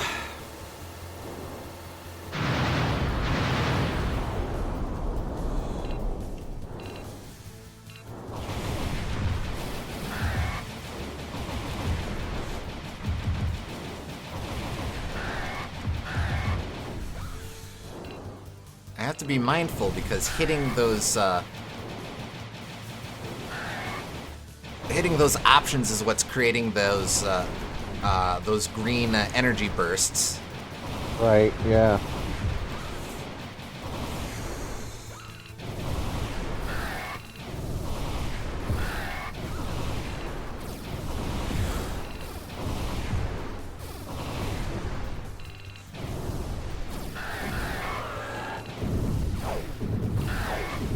Maybe you only want to hit those with your charge shots and then get Yeah. out of the way.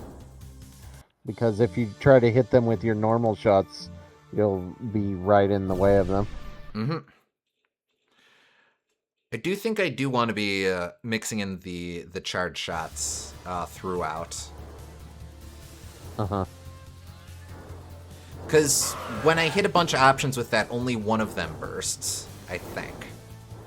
So that's a little easier to manage. Yeah, you got a very fancy mustache. We're all proud of you.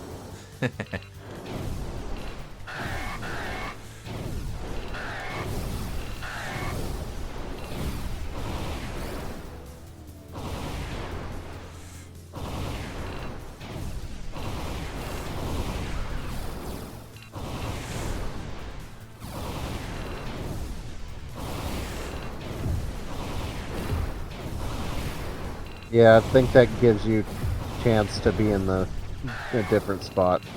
Mm-hmm.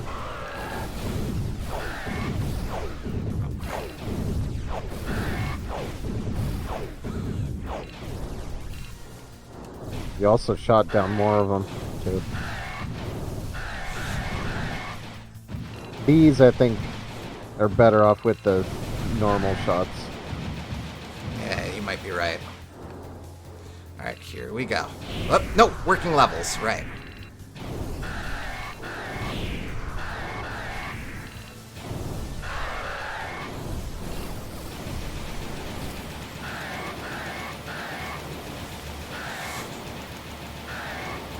Here we go.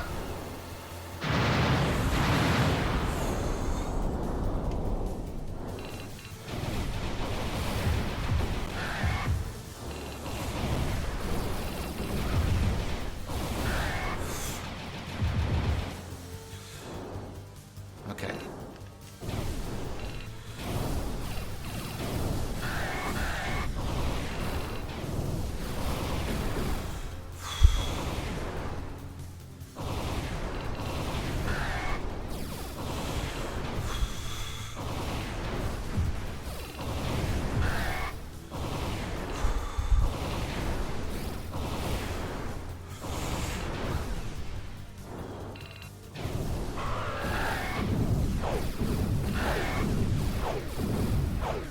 Come on.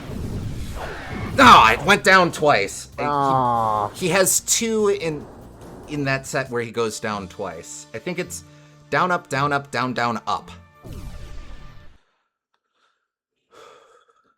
But that is working. That seems to be the strategy generally.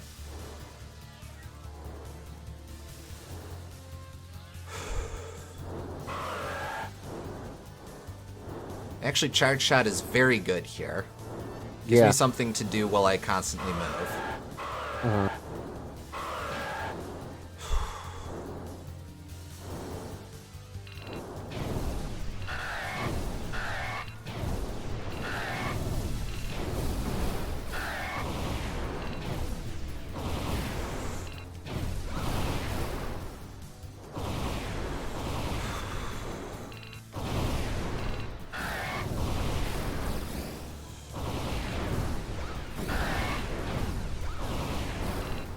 Good start.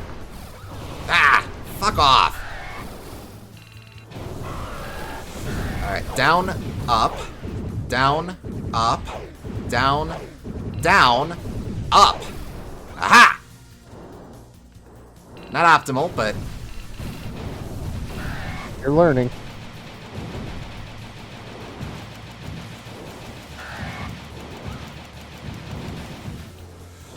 Alright. Here we work levels.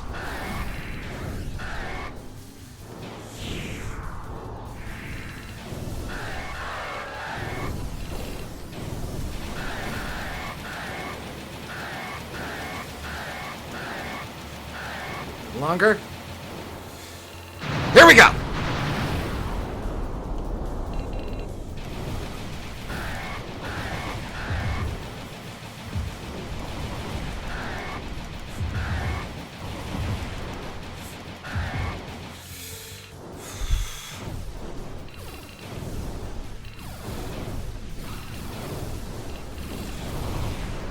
Come on. Nope. Move!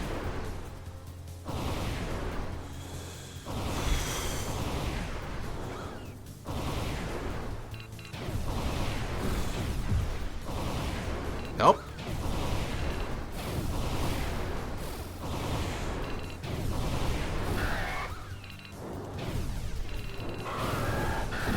Down, up, down, da!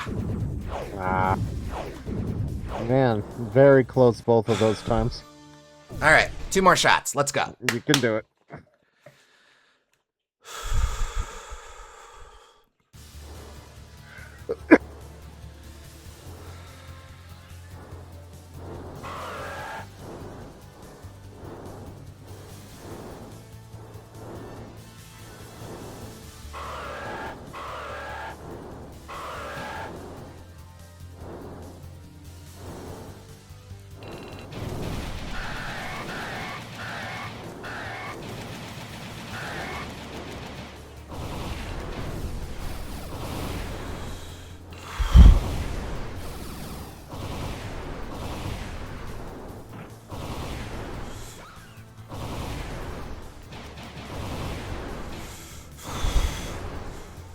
Nope, don't do it. Ah, he did it.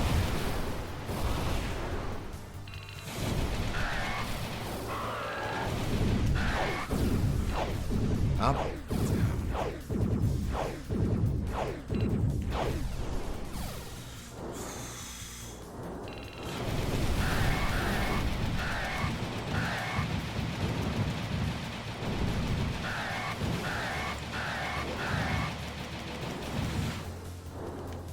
Kind of damage boosted there, but that's okay.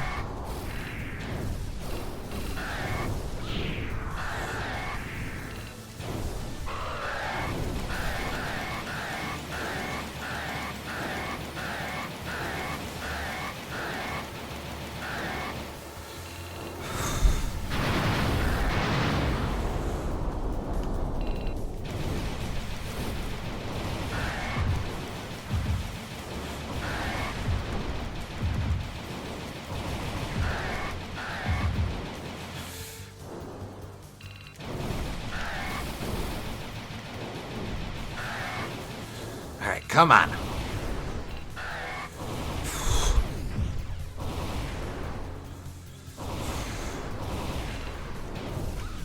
Shit.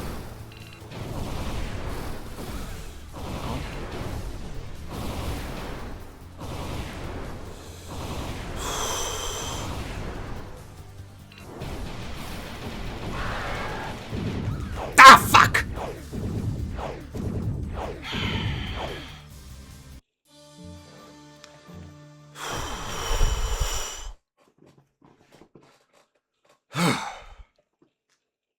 Gotta get through that last little bit of thrashing, then you'll have a chance. Yeah. Maybe I don't do the homing shots during the first thrashing. Well, I will do it here because that lets me pepper him right away.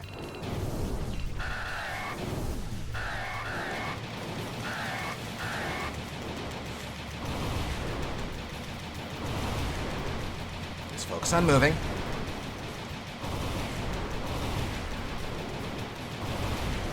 Nope. Crap.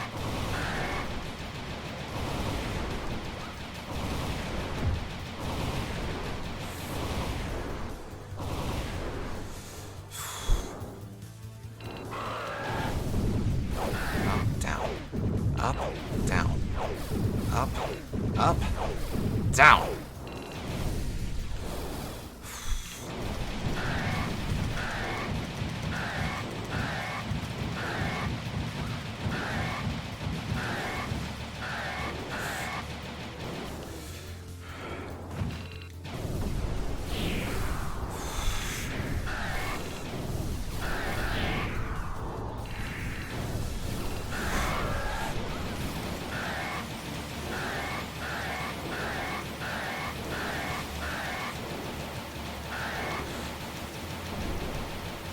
Here we go!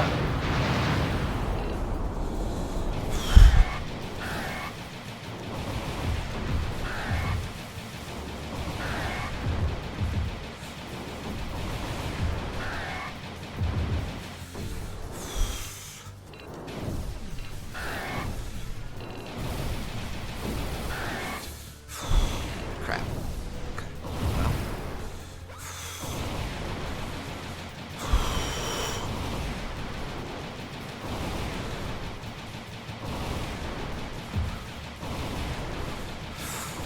Come on, come on.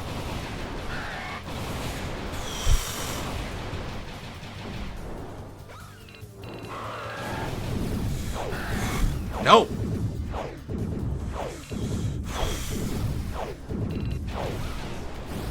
Come on. Ha! That's terrifying, but okay. Is it not over? Wait.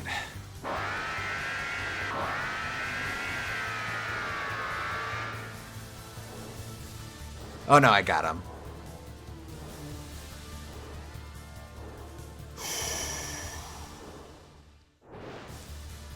Yep. Okay. Except, if I remember correctly...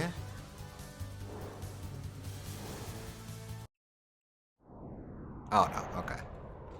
Whew. Couldn't remember if there was You a did it. tower phase.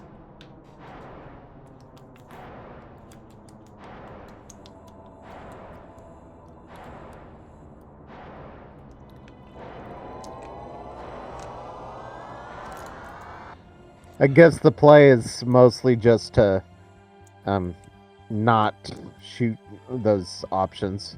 Mm-hmm. Like It's you'd tempting to it's tempting to clear them out of the way when you're avoiding him and they won't shoot you, but usually it's best just to ignore them, I guess. Mm-hmm. Like you'd been saying, better to focus on dodging than going aggro. Yeah.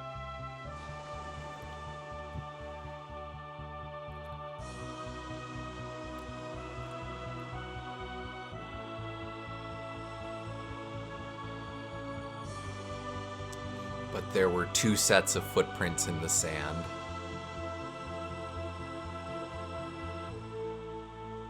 Says a lot about the duality of man, I suppose. Or maybe the dragon is Jesus or something. I don't know. The duality of dragon. And that's game. Whew.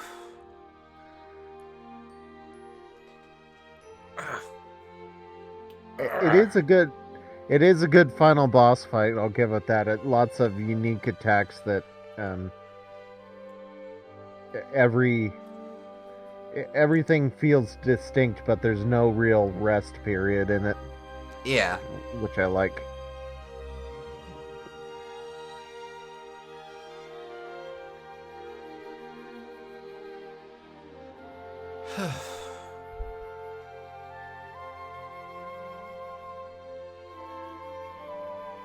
Take a breather. You've earned it. No kidding. Alright, well, alright, so we're gonna try hard. I make no promises about seeing hard to the end, but at this... Yeah.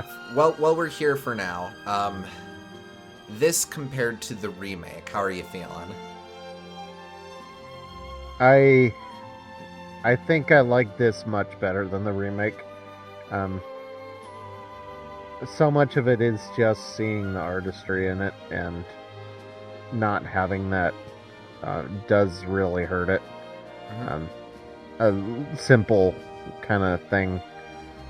Well, these drawings are by Mobius too. That's nice. When it's such a simple game with that's all about the gameplay and the visuals that you're going through, they need to really go all out in those elements. So if you just have them be mediocre, then you end up with a mediocre product because there's nothing else to look at. Um, that said, I think there's many shmups I like better. I think that it still feels a little bit light in content compared to your Star Foxes and such. Mm-hmm. The idea of shifting camera angles is the start to something neat gimmick wise, but in terms of actual shooting, it's pretty simple. It's just like charge shot, which they've had since ARB type and regular shooting. Mm-hmm. Um, but like I think it works. Um, it's not quite Star Fox, and it's not quite like a light gun game rail shooter, Mm-hmm. but it's somewhere in the medium between those two things, and I can appreciate that existing for what it is. And rail shooters are such a um, uncommon genre in general that uh, I appreciate any attempt to have some kind of novel take on the concept. I would agree with that. Just kind of bopping around. I didn't really mess with any of these options. In addition to left and right, you can change the camera a bit more. Uh, Switch to standard view, which is basically what we've been doing. There's a long view and there's a dynamic view. Dynamic, I'm not sure what that's all about. Stuff to look at, I guess. All right. We'll see. Yeah, we'll see.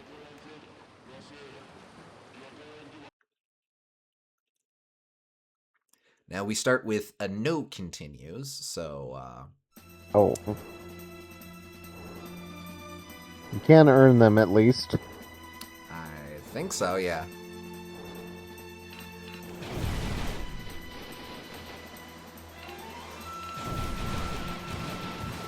Also, enemies hit harder. Oh yeah.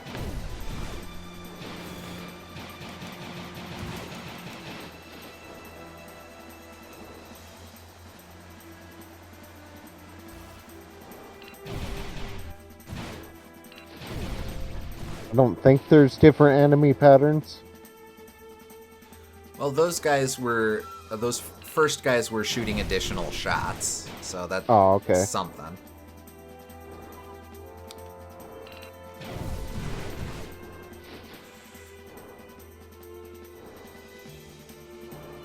Let's see. I think that this is dynamic view.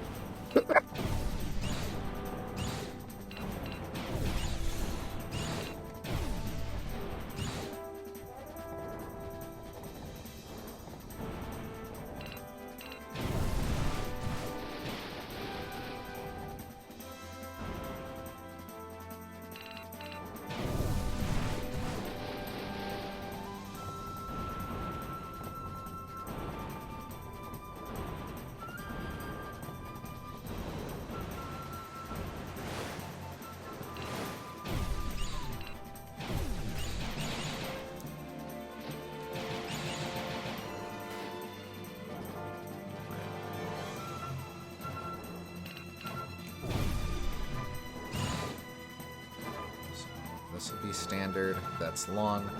That's dynamic. Dynamic mostly feels like it's... Oh, wait, no. This is kind of rotating a bit with Kyle and the Panzer Dragoon.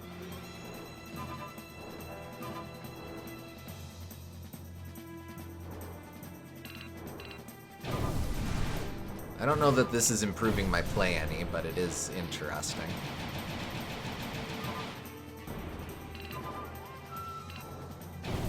I mean, they had no idea which camera would be most comfortable to players at the time, so I appreciate the options, I guess. This is true. One of them has to turn out right. It reminds me a little bit. So there's a really terrible Centipede revival. I know I was telling you about this when I was playing it a couple of years ago, but there was a really terrible Centipede game that came out in like *98 or something. And one of the things promoted on the back of the box is its dynamic camera angles, which, if you ask me, 98, 99 is a little late to be emphasizing that. But specifically, it promoted it with multiple camera angles to get as close to the action as you dare. So, I guess that's what's going on here.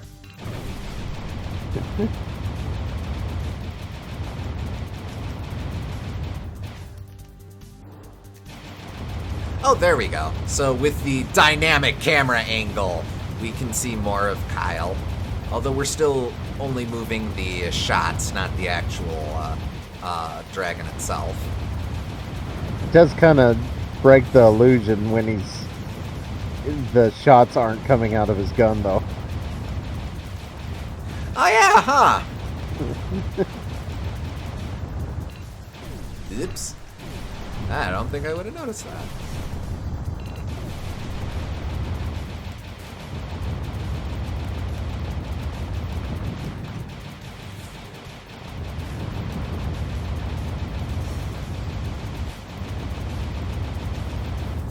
Oh wait, no, we have to endure the missiles.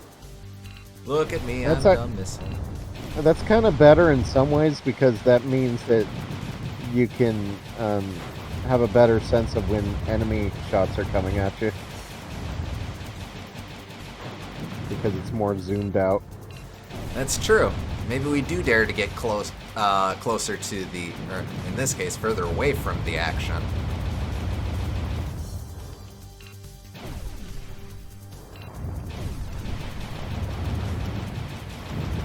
There we go. Well, hey, at the very least, I cleared the first stage. That's not nothing. You cleared it with most of your health, too.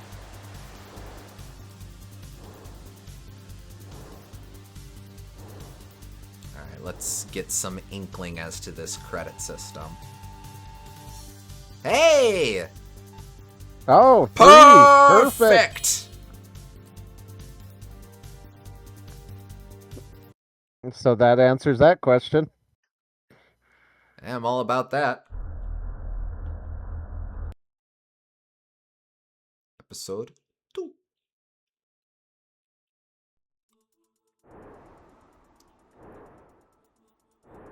Ah, man, I have to dare again.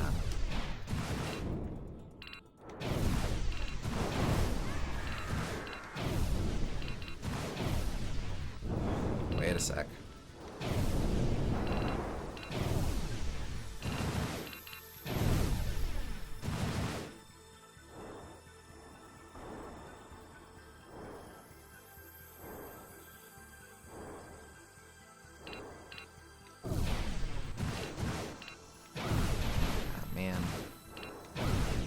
Dared too deep.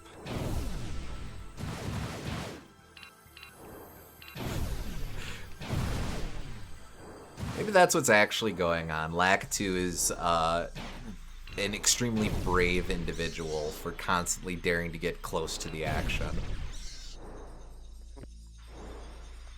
I think we should know by now that Lakitu's extremely brave. I mean, sometimes he makes himself microscopic or is in weird alternate dimensions of filming that don't even make sense.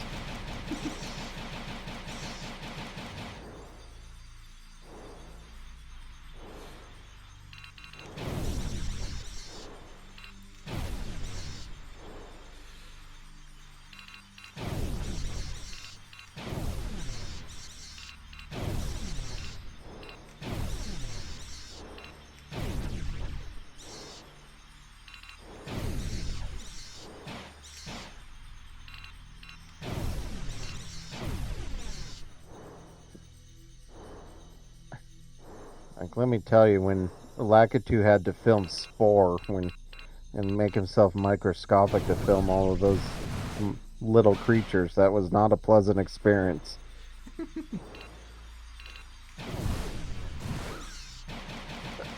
See, I would think that you just take a couple mini mushrooms and you're good to go, but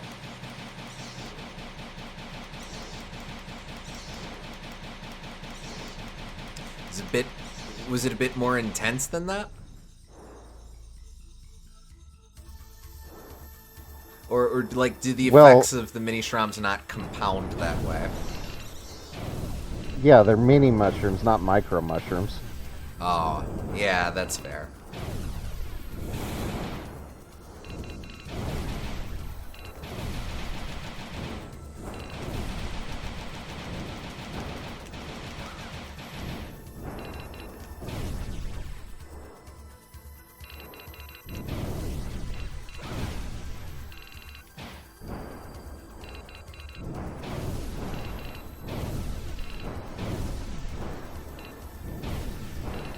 I do like that these guys become battle damaged over the course of this, my shooting them. Yeah, there's a few, like, worm enemies you see in video games sometimes that do something similar to that. But it's always cool to see. I like that sense of progress you get from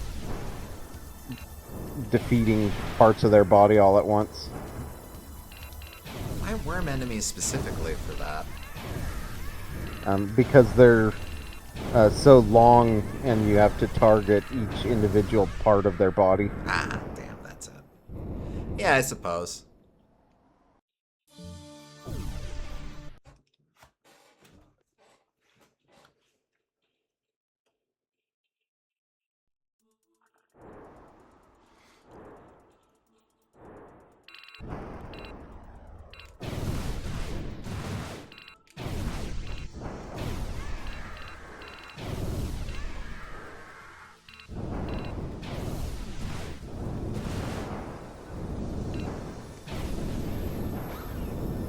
Oh, wait, damn.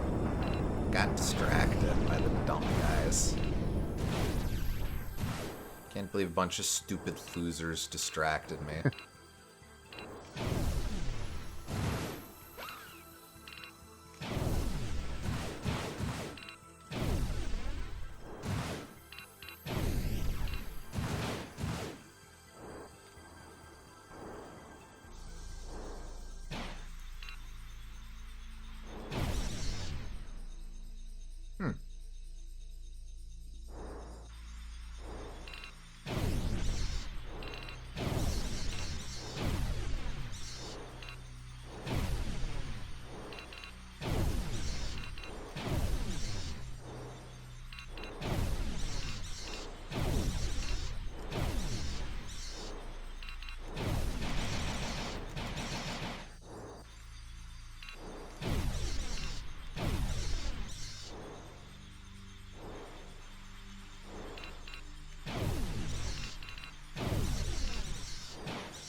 probably a good sign.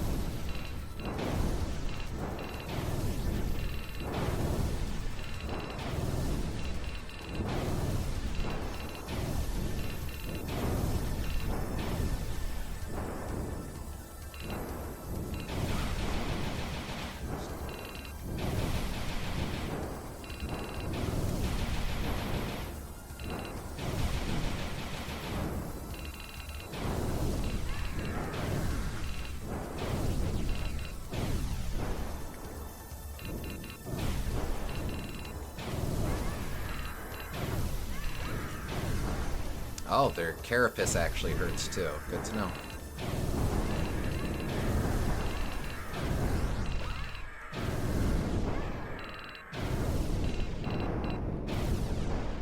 Ah, well. You.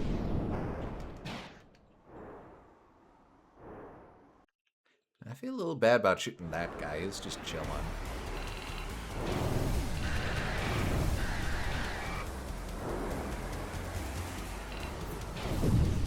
This is a game of high score and murder, not of conscience and ethics.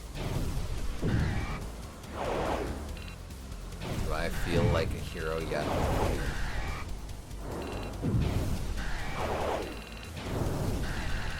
He was probably a bad guy, otherwise he wouldn't be targetable.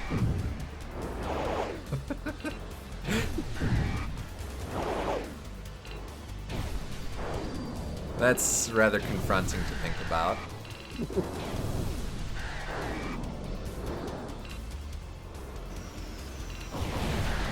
I kind of like that you get preview versions of all his final boss attacks in this fight here. Mm-hmm. He's got the chevron shots. He's got the the scale shots. The charge up breath attack.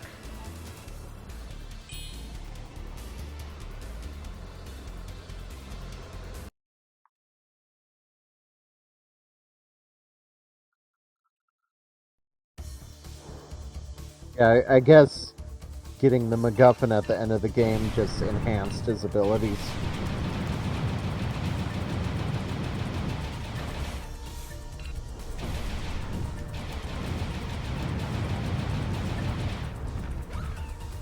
Doesn't really explain the sandstorms, though. Maybe they just happen to be there. Sometimes a cigar is just a cigar, Gomes.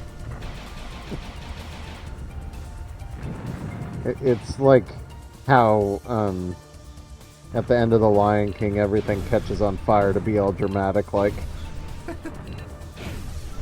There was a friggin' thunderbolt, but A very convenient thunderbolt. well, yes. Okay.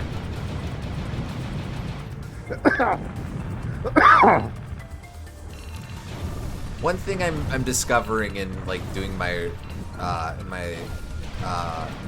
writing my novels and stuff is that it's really fun to just randomly have stuff going on with the weather. Mm-hmm. Like, it's way more interesting than to just set everything on a neutral, nondescript, overcast or sunny day. Where the two characters are 50 meters apart from each other. 100 meters apart, sir. I think it's been too long. Yeah, you're right.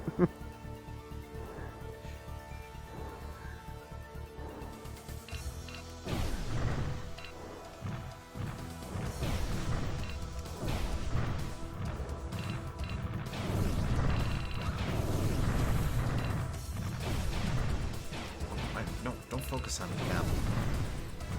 Okay, now you can focus on them. This side.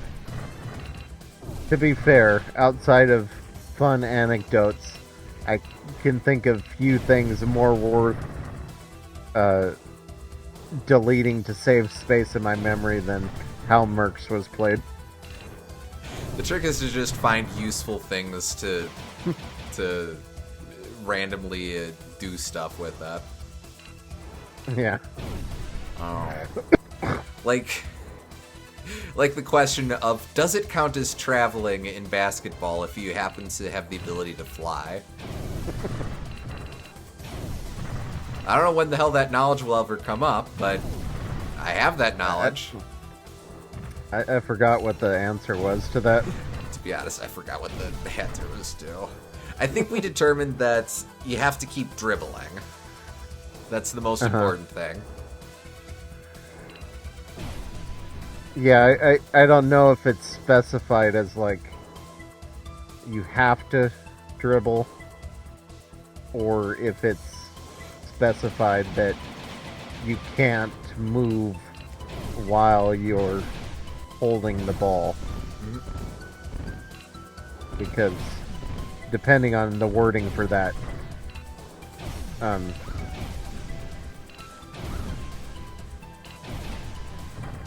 it could be that, like, specifically walking while holding the ball is banned. Or, which would mean that flying while holding the ball isn't banned. I don't quite remember the wording of it.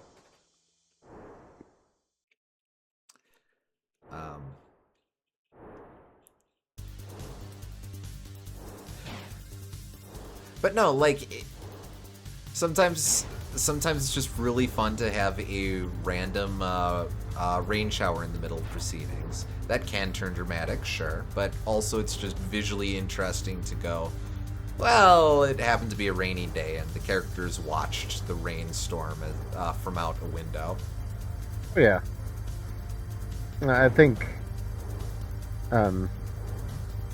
thematically you can say a lot with the weather, even though it doesn't always have to make logical sense. Yeah. I know that Hemingway did that sort of thing a lot in his writing. Okay, this feels like the first time there's been a significant impact to difficulty. It's a little harder to target. Of course, it could just be the camera angle.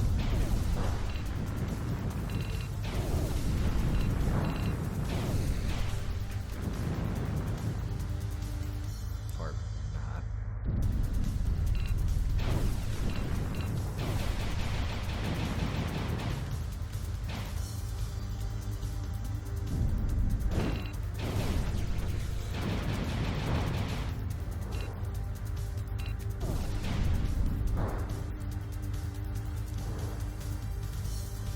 Hey! Meanie.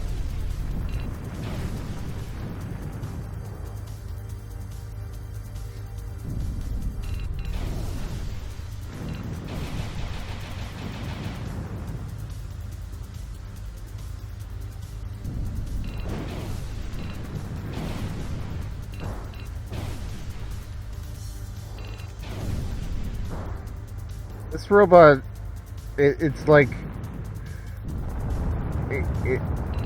it feels like it's the third strongest mole in their army. Yeah, I feel that. Like, every other boss feels like it has a very distinct purpose. This does have a gameplay purpose in that it gets you used to looking behind you. Ah, damn!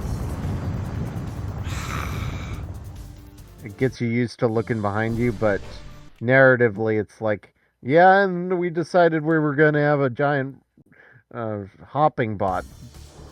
You got a problem with that? Strictly speaking, I don't confess to understand the purpose of the ballerina, but... I understand... I don't understand why they built it like that. I understand that narratively it's like their ultimate weapon, though, without having to rely on ancient MacGuffins.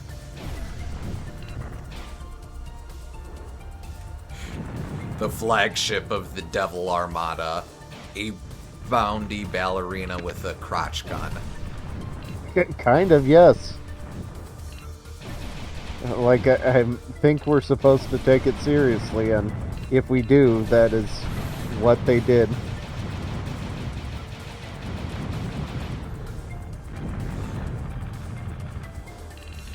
Would you, if you were designing a giant mecha robot, would you rather have a crotch gun or a nipple gun. And I know that sounds weird to just randomly throw out there, but I swear I see nipple cannons all the hell over the place in mecha design.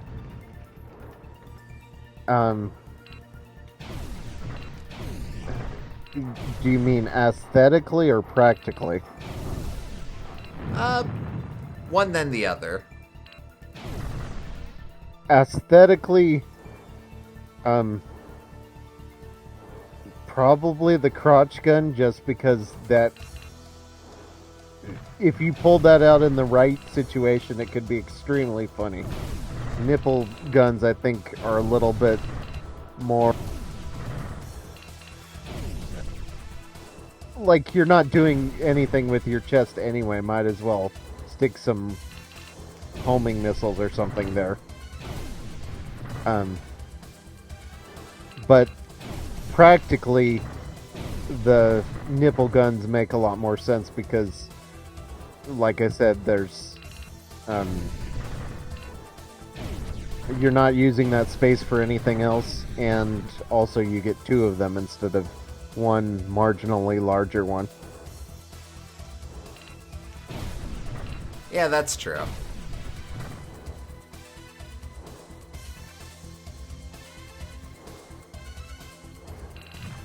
I would rather not have either one, though, to be honest. Oh, fair.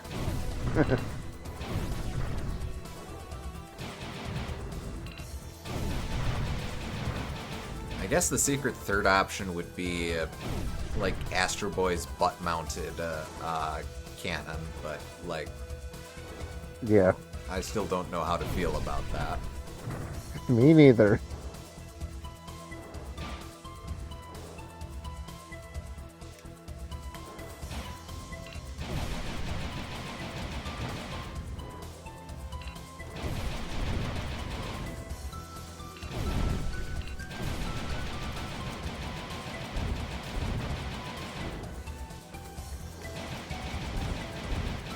I think Astro Boy's butt cannon is the screen nuke in Astro Boy Omega Factor. Would not surprise me. I'm given to understand that's actually one of the more impressive parts of his arsenal. Yeah. I watched a playthrough of that a long time ago, but it's actually a really underrated game for GBA.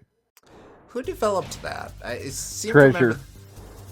Treasure. That was Treasure. Okay. Yeah. I thought Yeah. it was a fairly notable, smaller developer. Yeah. So, not a surprise that it's a good game. Treasure was behind it.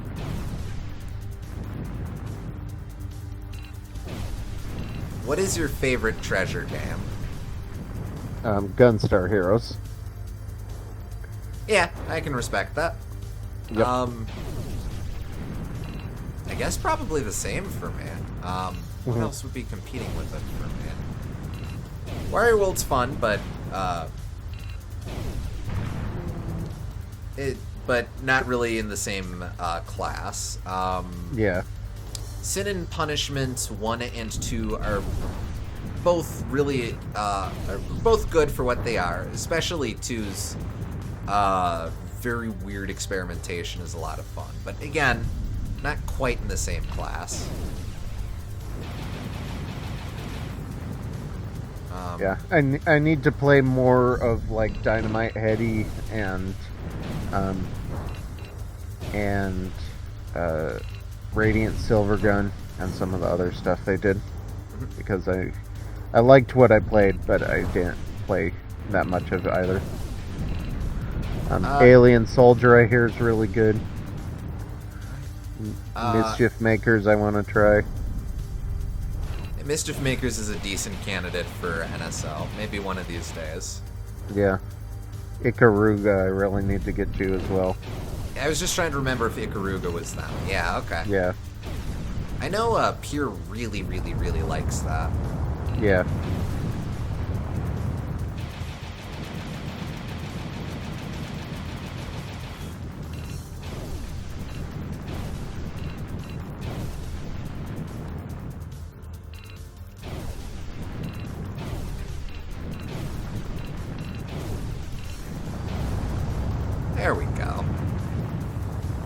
Hey, much better this time around. Yeah.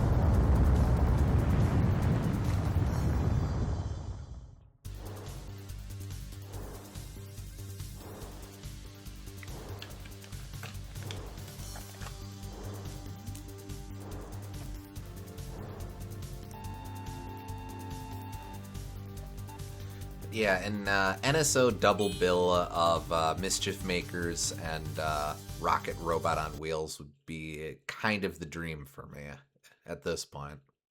Hmm.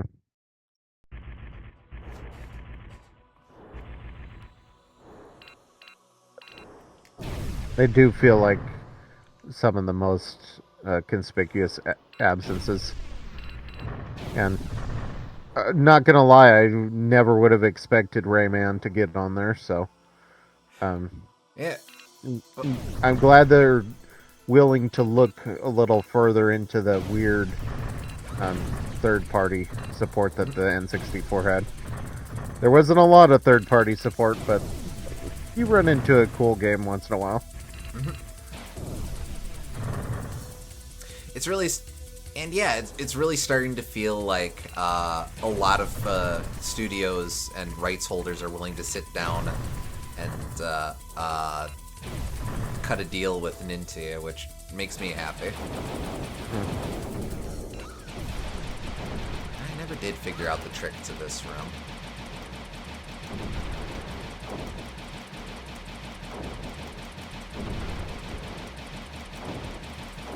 I mean, I guess that's it. Just stagger shot, I guess.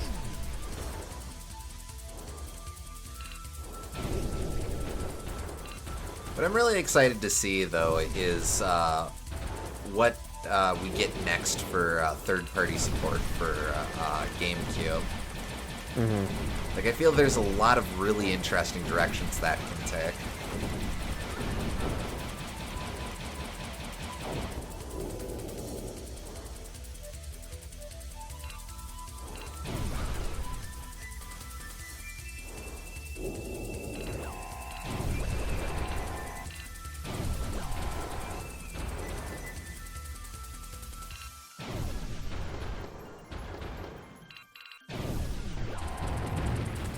I don't quite remember. Oh no, this part I remember. Alright, and then we've got the jacks.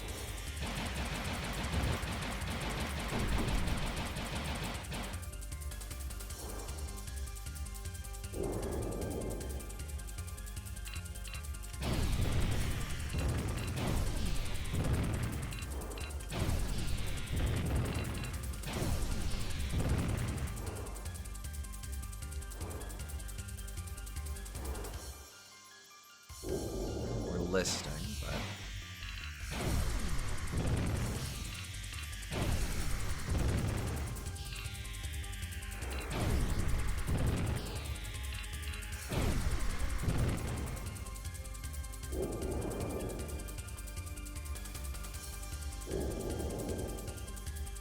oh right, these might change up. Although I will say it hasn't felt like there've been a whole lot of changes on hard, besides enemies hitting harder and fewer continues. Yeah. Which is fine, I guess, but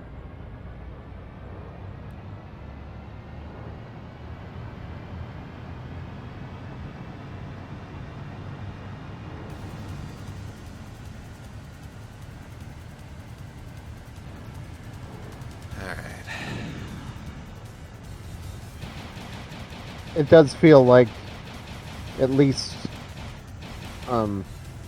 if we don't make it, we'll have seen most of the content. So. yeah.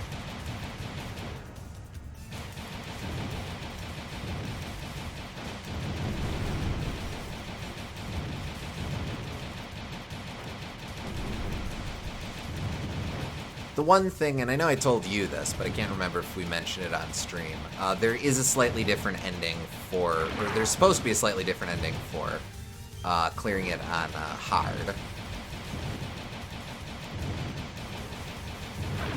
Yep. Oh, wow! Okay. It's such a long stage, though. Oh, well.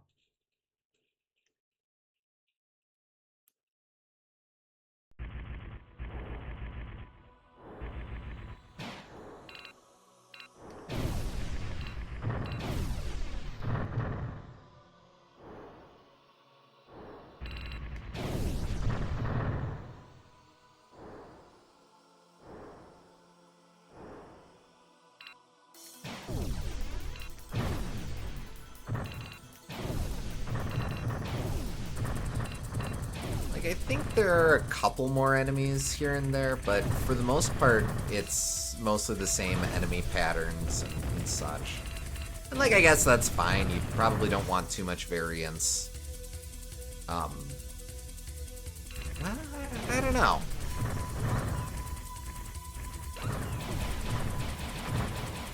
And I guess I'd be kind of okay with a, like, difficulty levels being, like, Master Quest or whatever.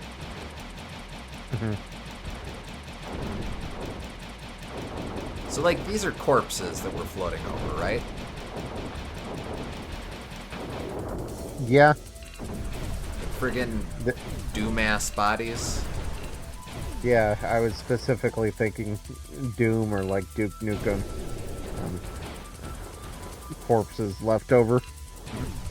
Very much that vibe. So maybe this is some nature of horrid processing facility or something. I don't know what they'd be processing, but...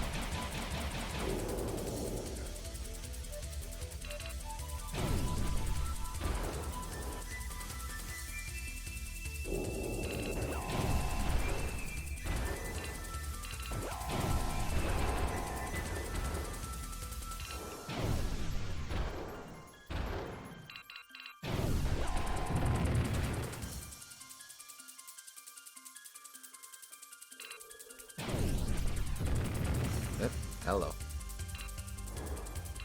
Every now and again, I forget how I've got the camera set up. Terribly inconvenient. The manual mentions that you start with 0 credits on hard, and mentions that the enemy hits a lot harder, but it doesn't mention anything else, so it might be exactly the same. Yeah.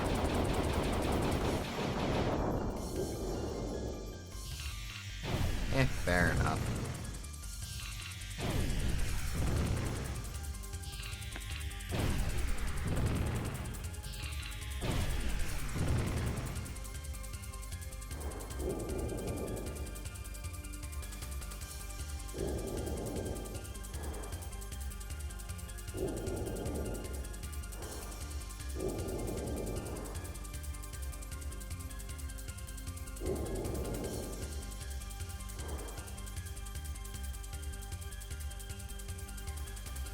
To me, in some respects, it feels like Panzer Dragoon should have been and wanted to be an arcade game, and it would have been phenomenal in that context, I think.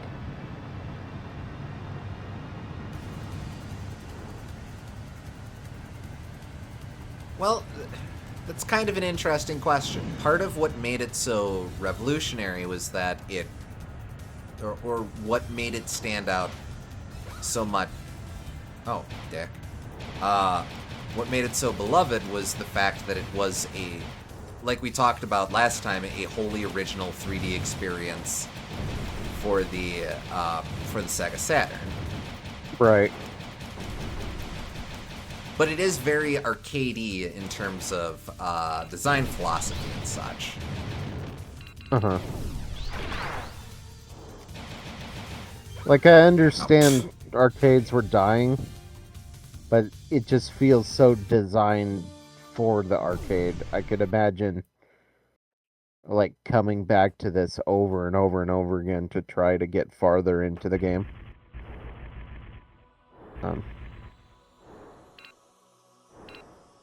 It might sell the appeal of the game a little bit better and give it more longevity.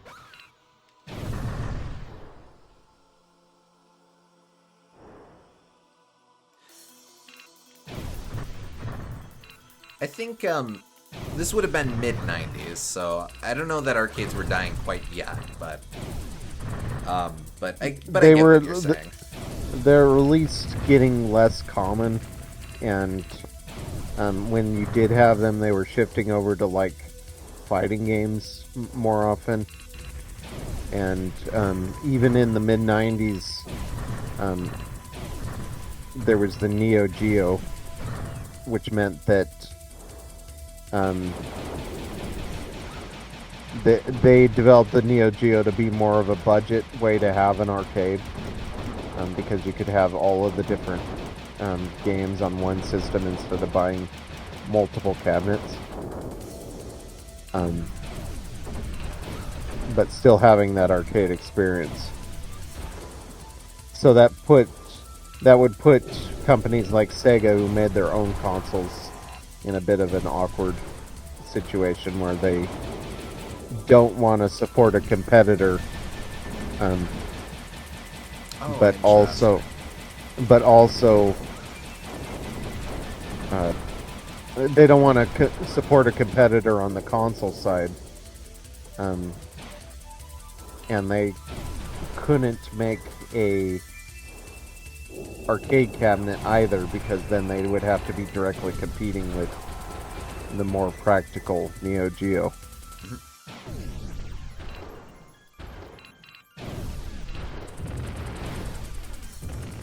So kind of a catch-22 situation. Sure. I think within that context as well, since so much of the Saturn's identity revolved around producing or replicating arcade experiences for the on a home console,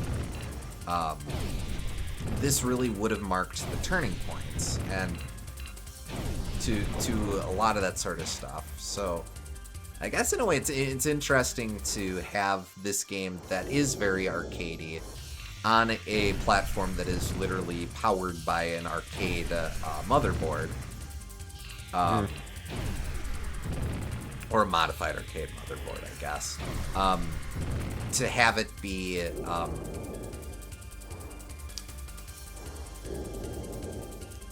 something that represent oh, interesting. What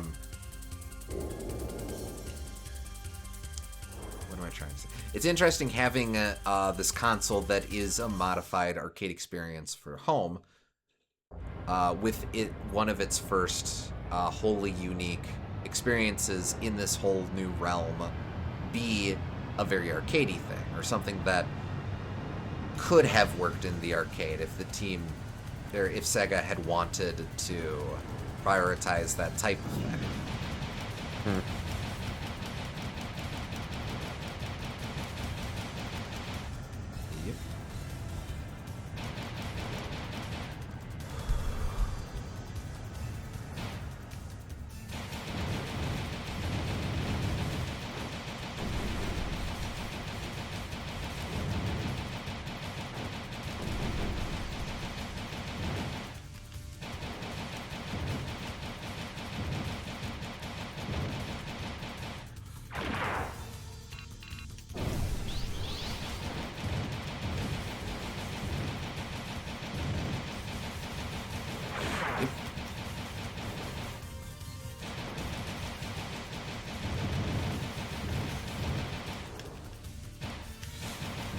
In some respects, though, I kind of feel like the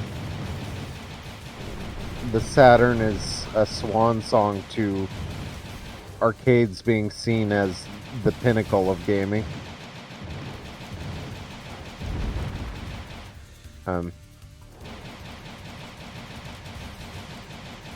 They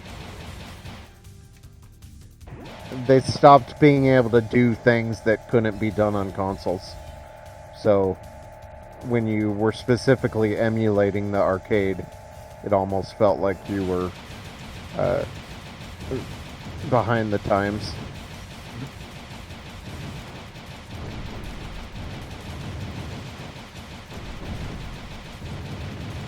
which is a shame. I do think there is a place for games like this.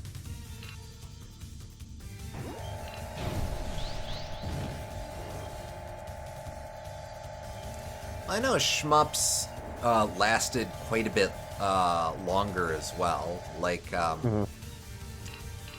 Danpachi and Dodonpachi would be late 90s. Yeah. Hey, look at that. Those were able to keep going because they were technically impressive in just how many bullets they were able to have on screen. I think that kept the appeal going for a while longer. And they also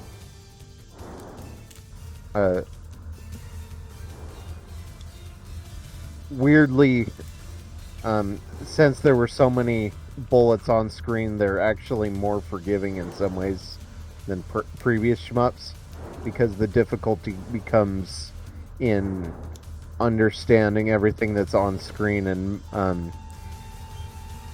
and moving your character through micro adjustments rather than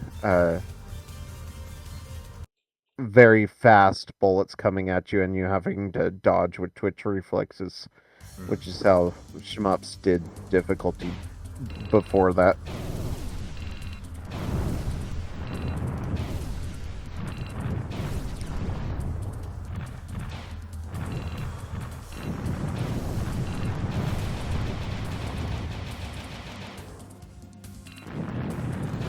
Back here again. Yep. You made it pretty far. I don't know if this level might be the end of it, but I applaud the effort. Well, thank you. See if I remember all the tricks. Okay,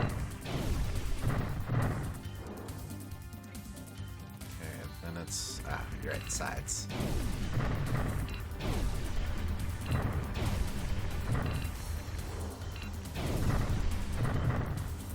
Alright, then it's...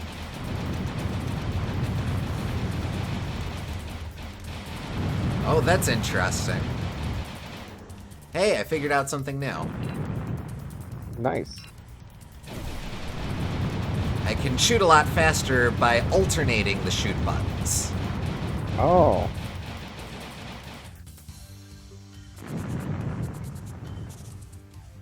That makes sense. Probably that's a little harder to do on an original Saturn controller, but... Oh, right. Well, they have the 3 buttons all in a row, so it might actually be just fine. You would have to, like, slide your finger across the 3 rapidly.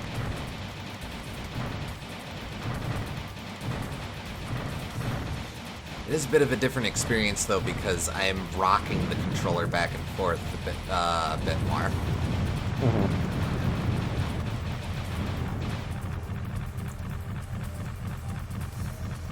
Oh, hello. I wasn't locking on.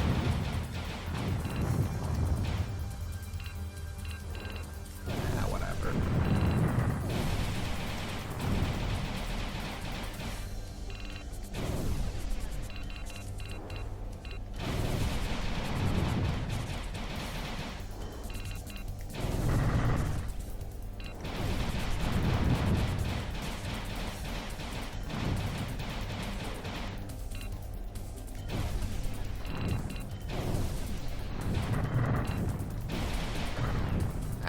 Damn.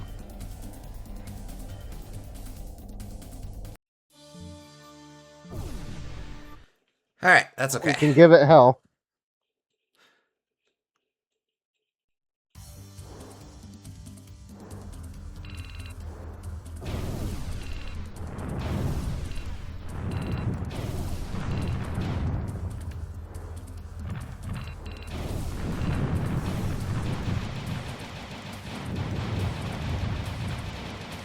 It's interesting because this is the type of game that I usually don't have a lot of discipline for. I'm sure I'm very open about the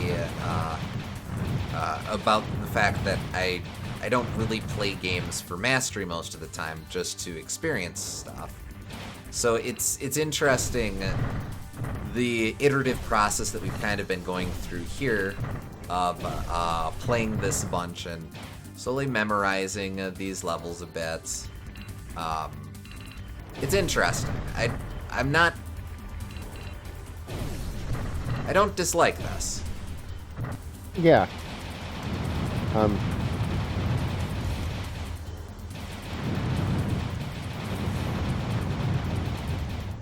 I feel like it is a little bit different from most shmups in that it's a little bit easier, but the levels are just so long, and it's punishing because if you get rid of health earlier on, then you won't have that health for later on. It becomes more of a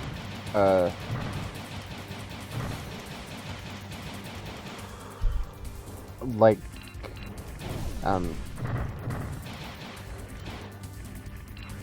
it's an exercise in making as few mistakes as possible instead of necessarily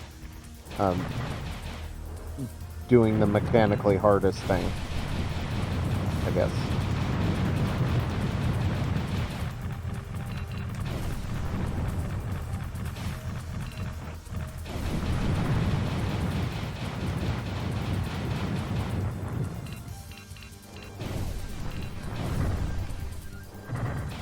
It feels like there isn't specific spots where you frequently lose a lot of health, but any given spot can chip away at your health.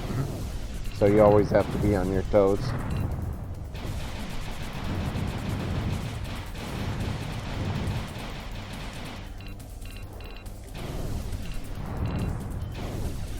Yeah.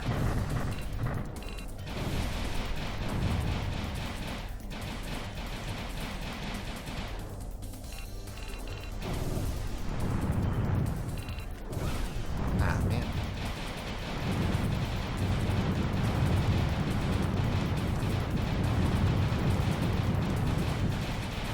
I'm moving a bit slow here because I'm starting to tire out, but I think on a fresh attempt I could really rock back and forth on that super quickly. Alright.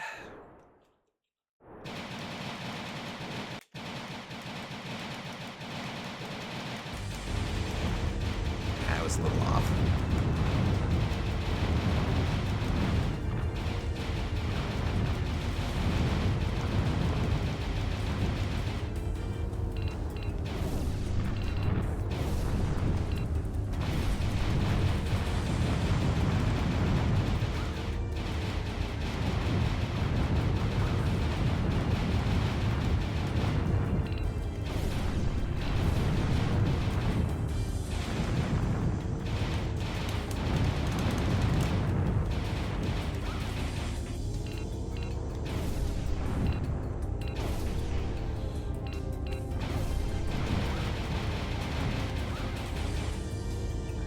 This was a bad idea.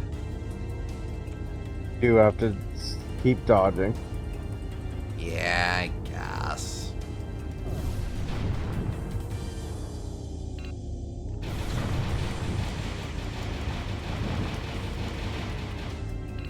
Hey, not nothing.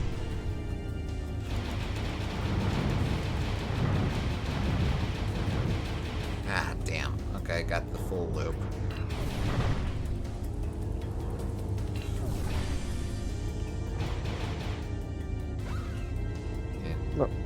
Interesting. What are you I doing? switched. I switched because there's usually a guy over there. Oh.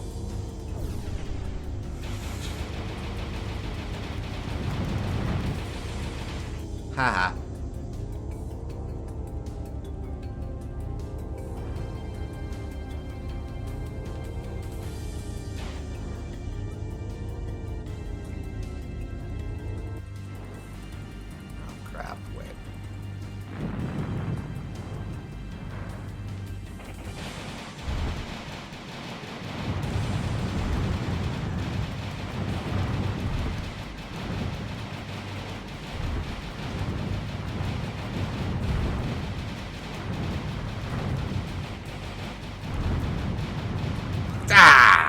fired out. Damn. I appreciate that the cylinders in his crotch gun empty out. That's fun. Yeah. That was actually really close, though. I guess I'm getting there.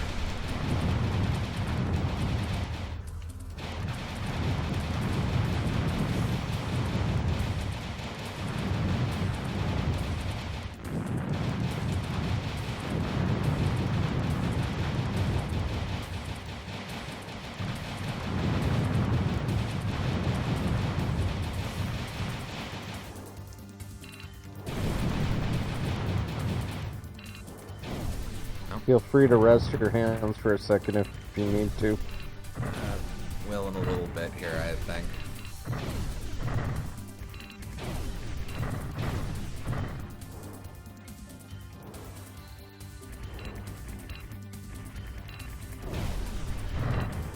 Oh, crap. Oh, wait, that's interesting. It's the guy. Oh, wait, right.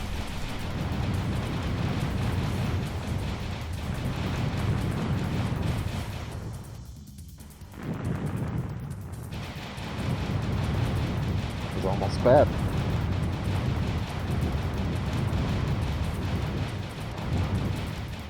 Easy.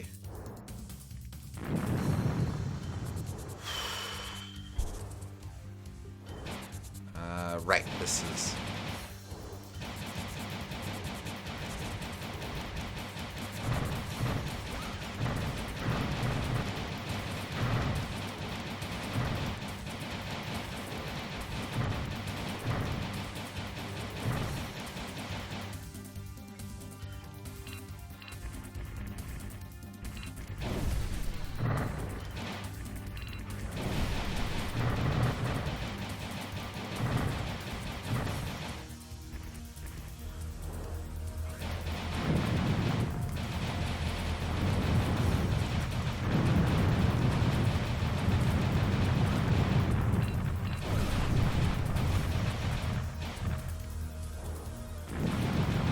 Ah, come on. No, don't go.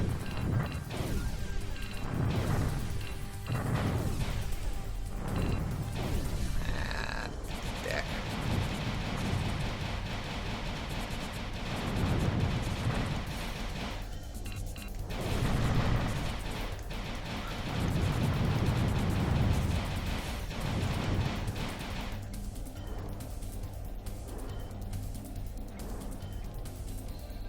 Eh? Wasn't letting me do a homing shot. Oh. Oh well.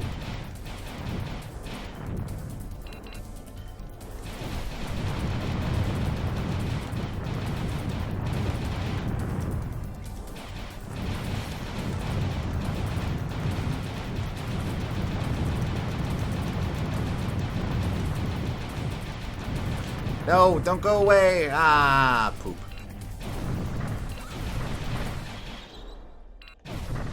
Eh, okay. Give me a sec. Come on, come on. Okay.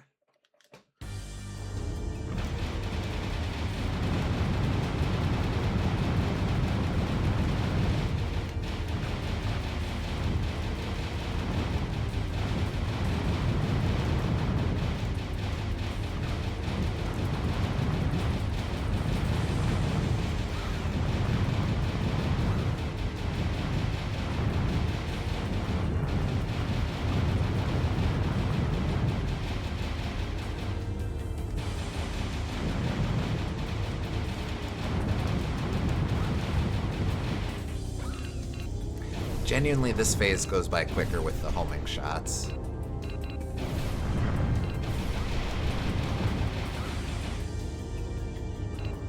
Although it's a balancing act, I think.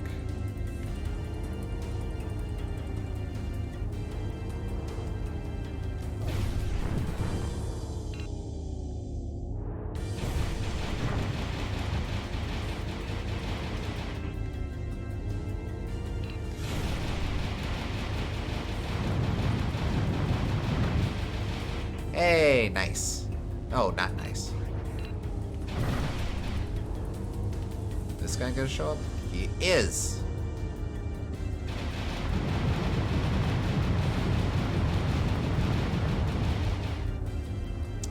Interesting how contextually those dudes show up. We determined last time that that guy only shows up if I defeat the ballerina at the very start of the second phase, because partway into the second phase it won't spawn.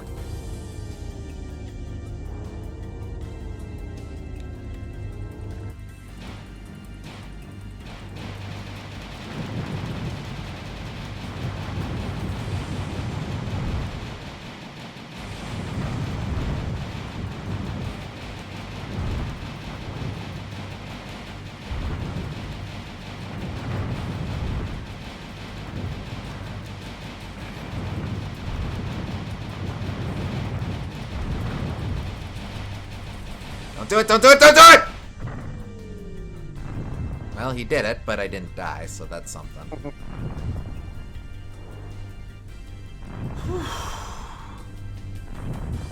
Hokey smokes. Okay. You made it to stage 6. That's honestly further than I expected. Likewise.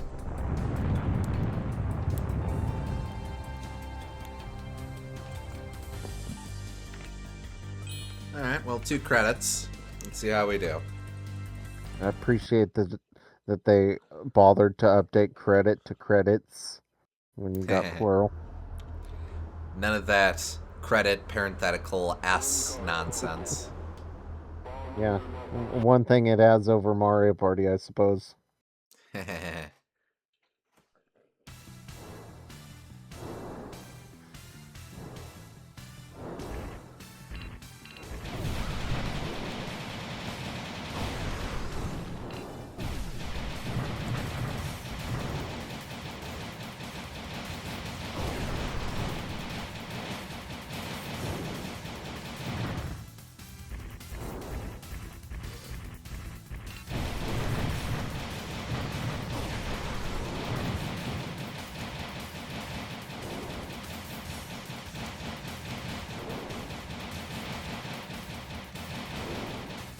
No, homing shots are good in this one.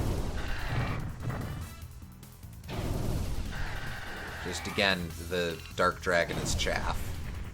So I have to be mindful of that. Oh, crap. Hey, ow. Well, 1 credit. Let's see what we got. It's 2 credits. Because 0 counts. Oh yeah, okay. This should have the Kirby, you always survive with 1 health left on your health thing. I'm always quite fond of that as a mechanic, yeah. I think there's a little bit of damage scaling. Not as much as Kirby does, but maybe a little. I wouldn't even expect like that much damage scaling, but just specifically you get 1 last shot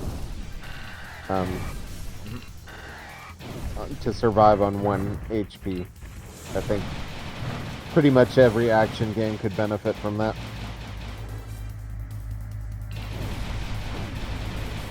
That has a health bar, obviously.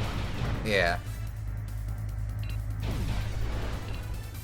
Keep moving, keep moving.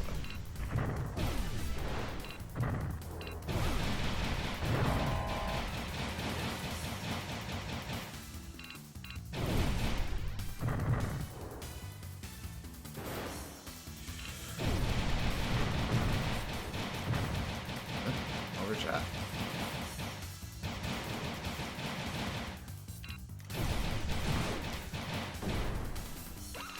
Ah, damn.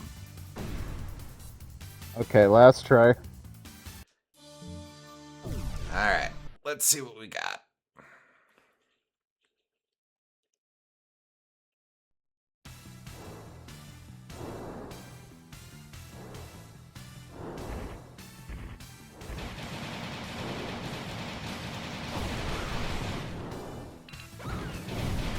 Come on.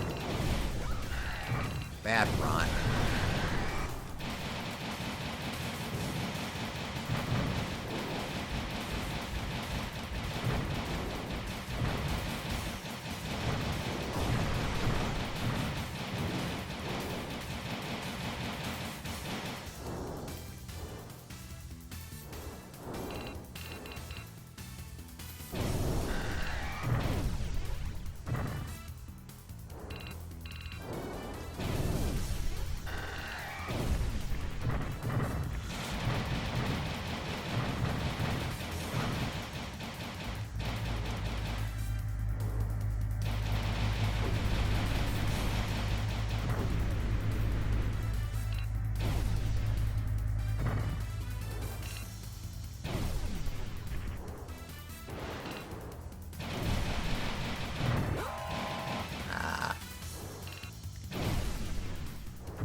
Hey, you don't have to follow me, you know?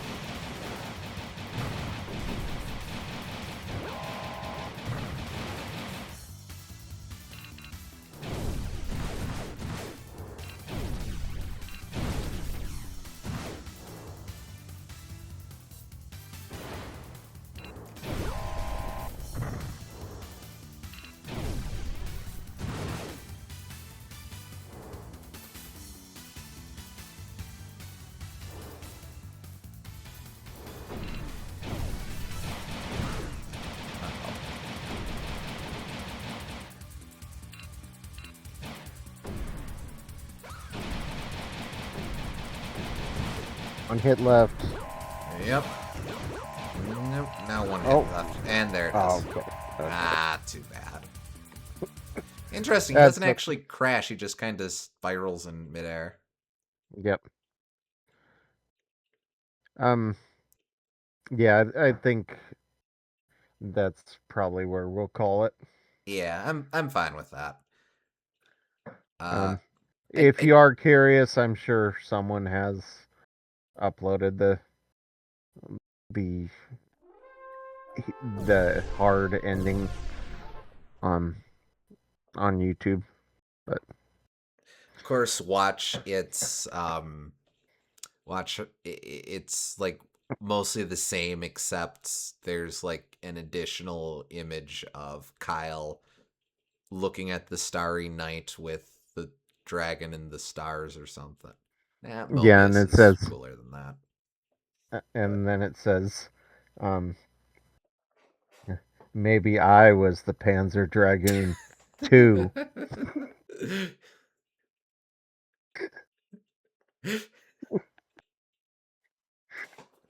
And that's how you know there's gonna be a sequel.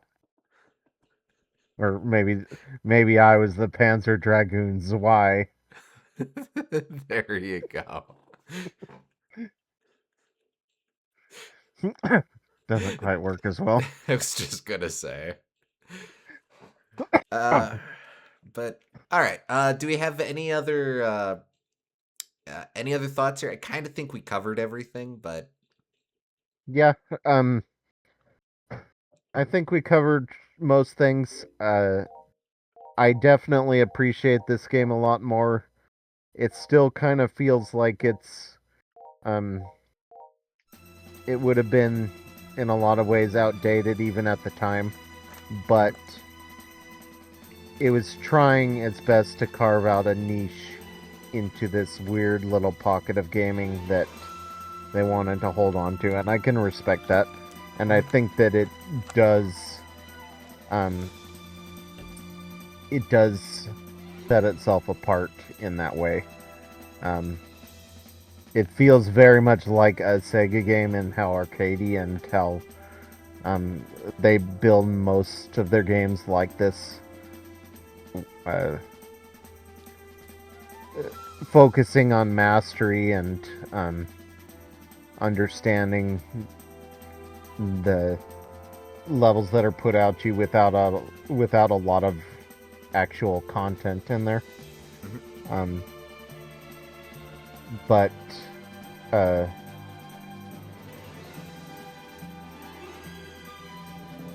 it puts me of two minds because I appreciate what they're going for, and I like it, and I respect it, but it's probably never going to be one of my all-time favorite games, just because,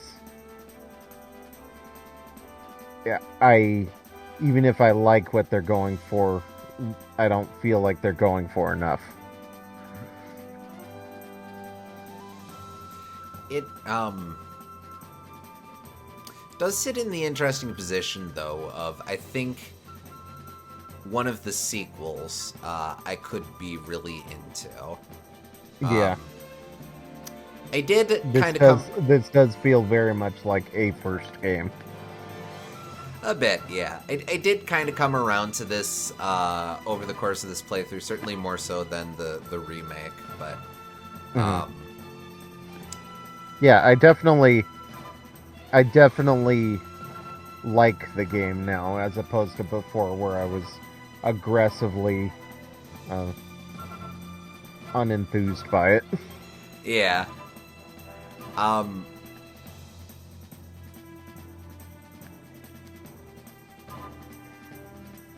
so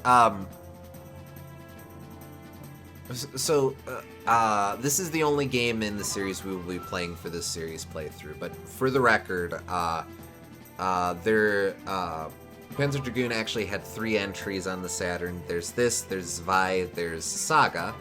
Notably, the director of this went on to work on Saga, not Zwei.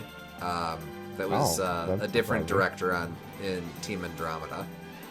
Um, then a bit later on, you had Panzer Dragoon Orta. I don't know what that word means. On the Xbox, it was one of the early Xbox titles that Sega did.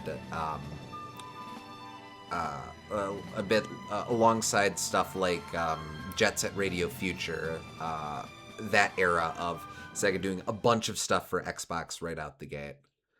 Um,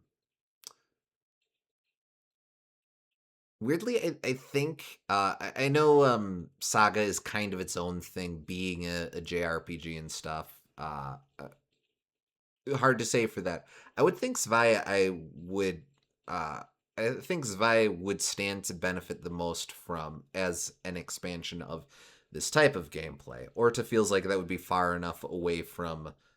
uh far enough away from the original that it would kind of be the team rediscovering or refiguring everything out. Not necessarily an indictment on that, just I would think as someone looking for a more expanded upon take of this game, that would probably be where I would personally look. But I guess I don't Um, know. Orta might be interesting too, just because I imagine um, being on the Xbox, they would have to advance the amount of content in some way by that point, I would think.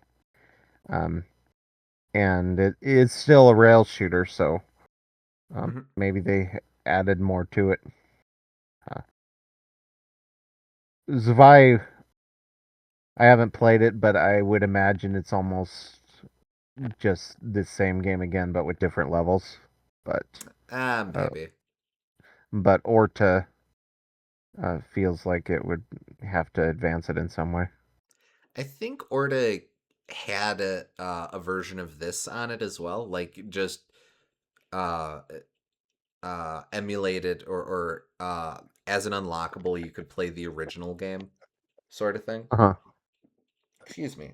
For that matter, the original Panzer Dragoon is one of very few Saturn games to escape the Sega Saturn a couple times. There was that. There was the remake, which we discussed.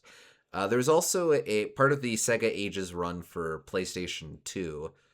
There was a port of Panzer Dragoon.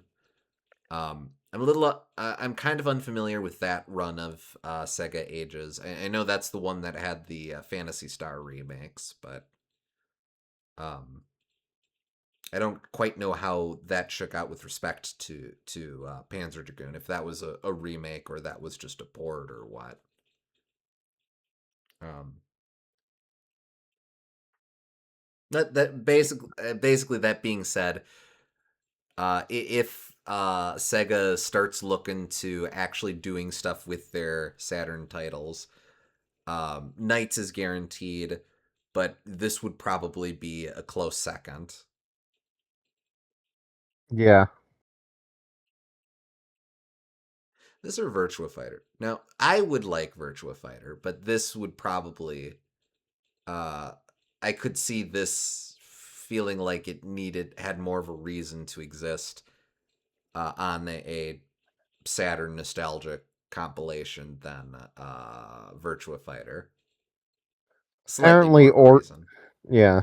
Apparently, Orta in German means middle in English, so maybe it's like a midquel. Oh. Oh, that's interesting. Okay. Well, I do appreciate that they maintained the German the German naming scheme. Saga sort of Yeah. messes with that, but that's okay. Yeah. But all right. That should do it for us for this game. Now, we are not done yet with Saturn launch titles. As next time we will start on one last arcade port in Daytona. Let's fly away. Um, Daytona. uh, Honestly, I don't have a strong sense if that will take a full stream or if we'll need to do other stuff with that. We'll figure that out. I'll have stuff set up for that. Um, to be honest, I thought that this would not take a full stream, and that was wrong. So Mhm. we'll see. But we'll take a look at that next time. But until then, thank you for joining us, folks. We hope you all had fun, and we'll catch you on the next stream. Catch you next time.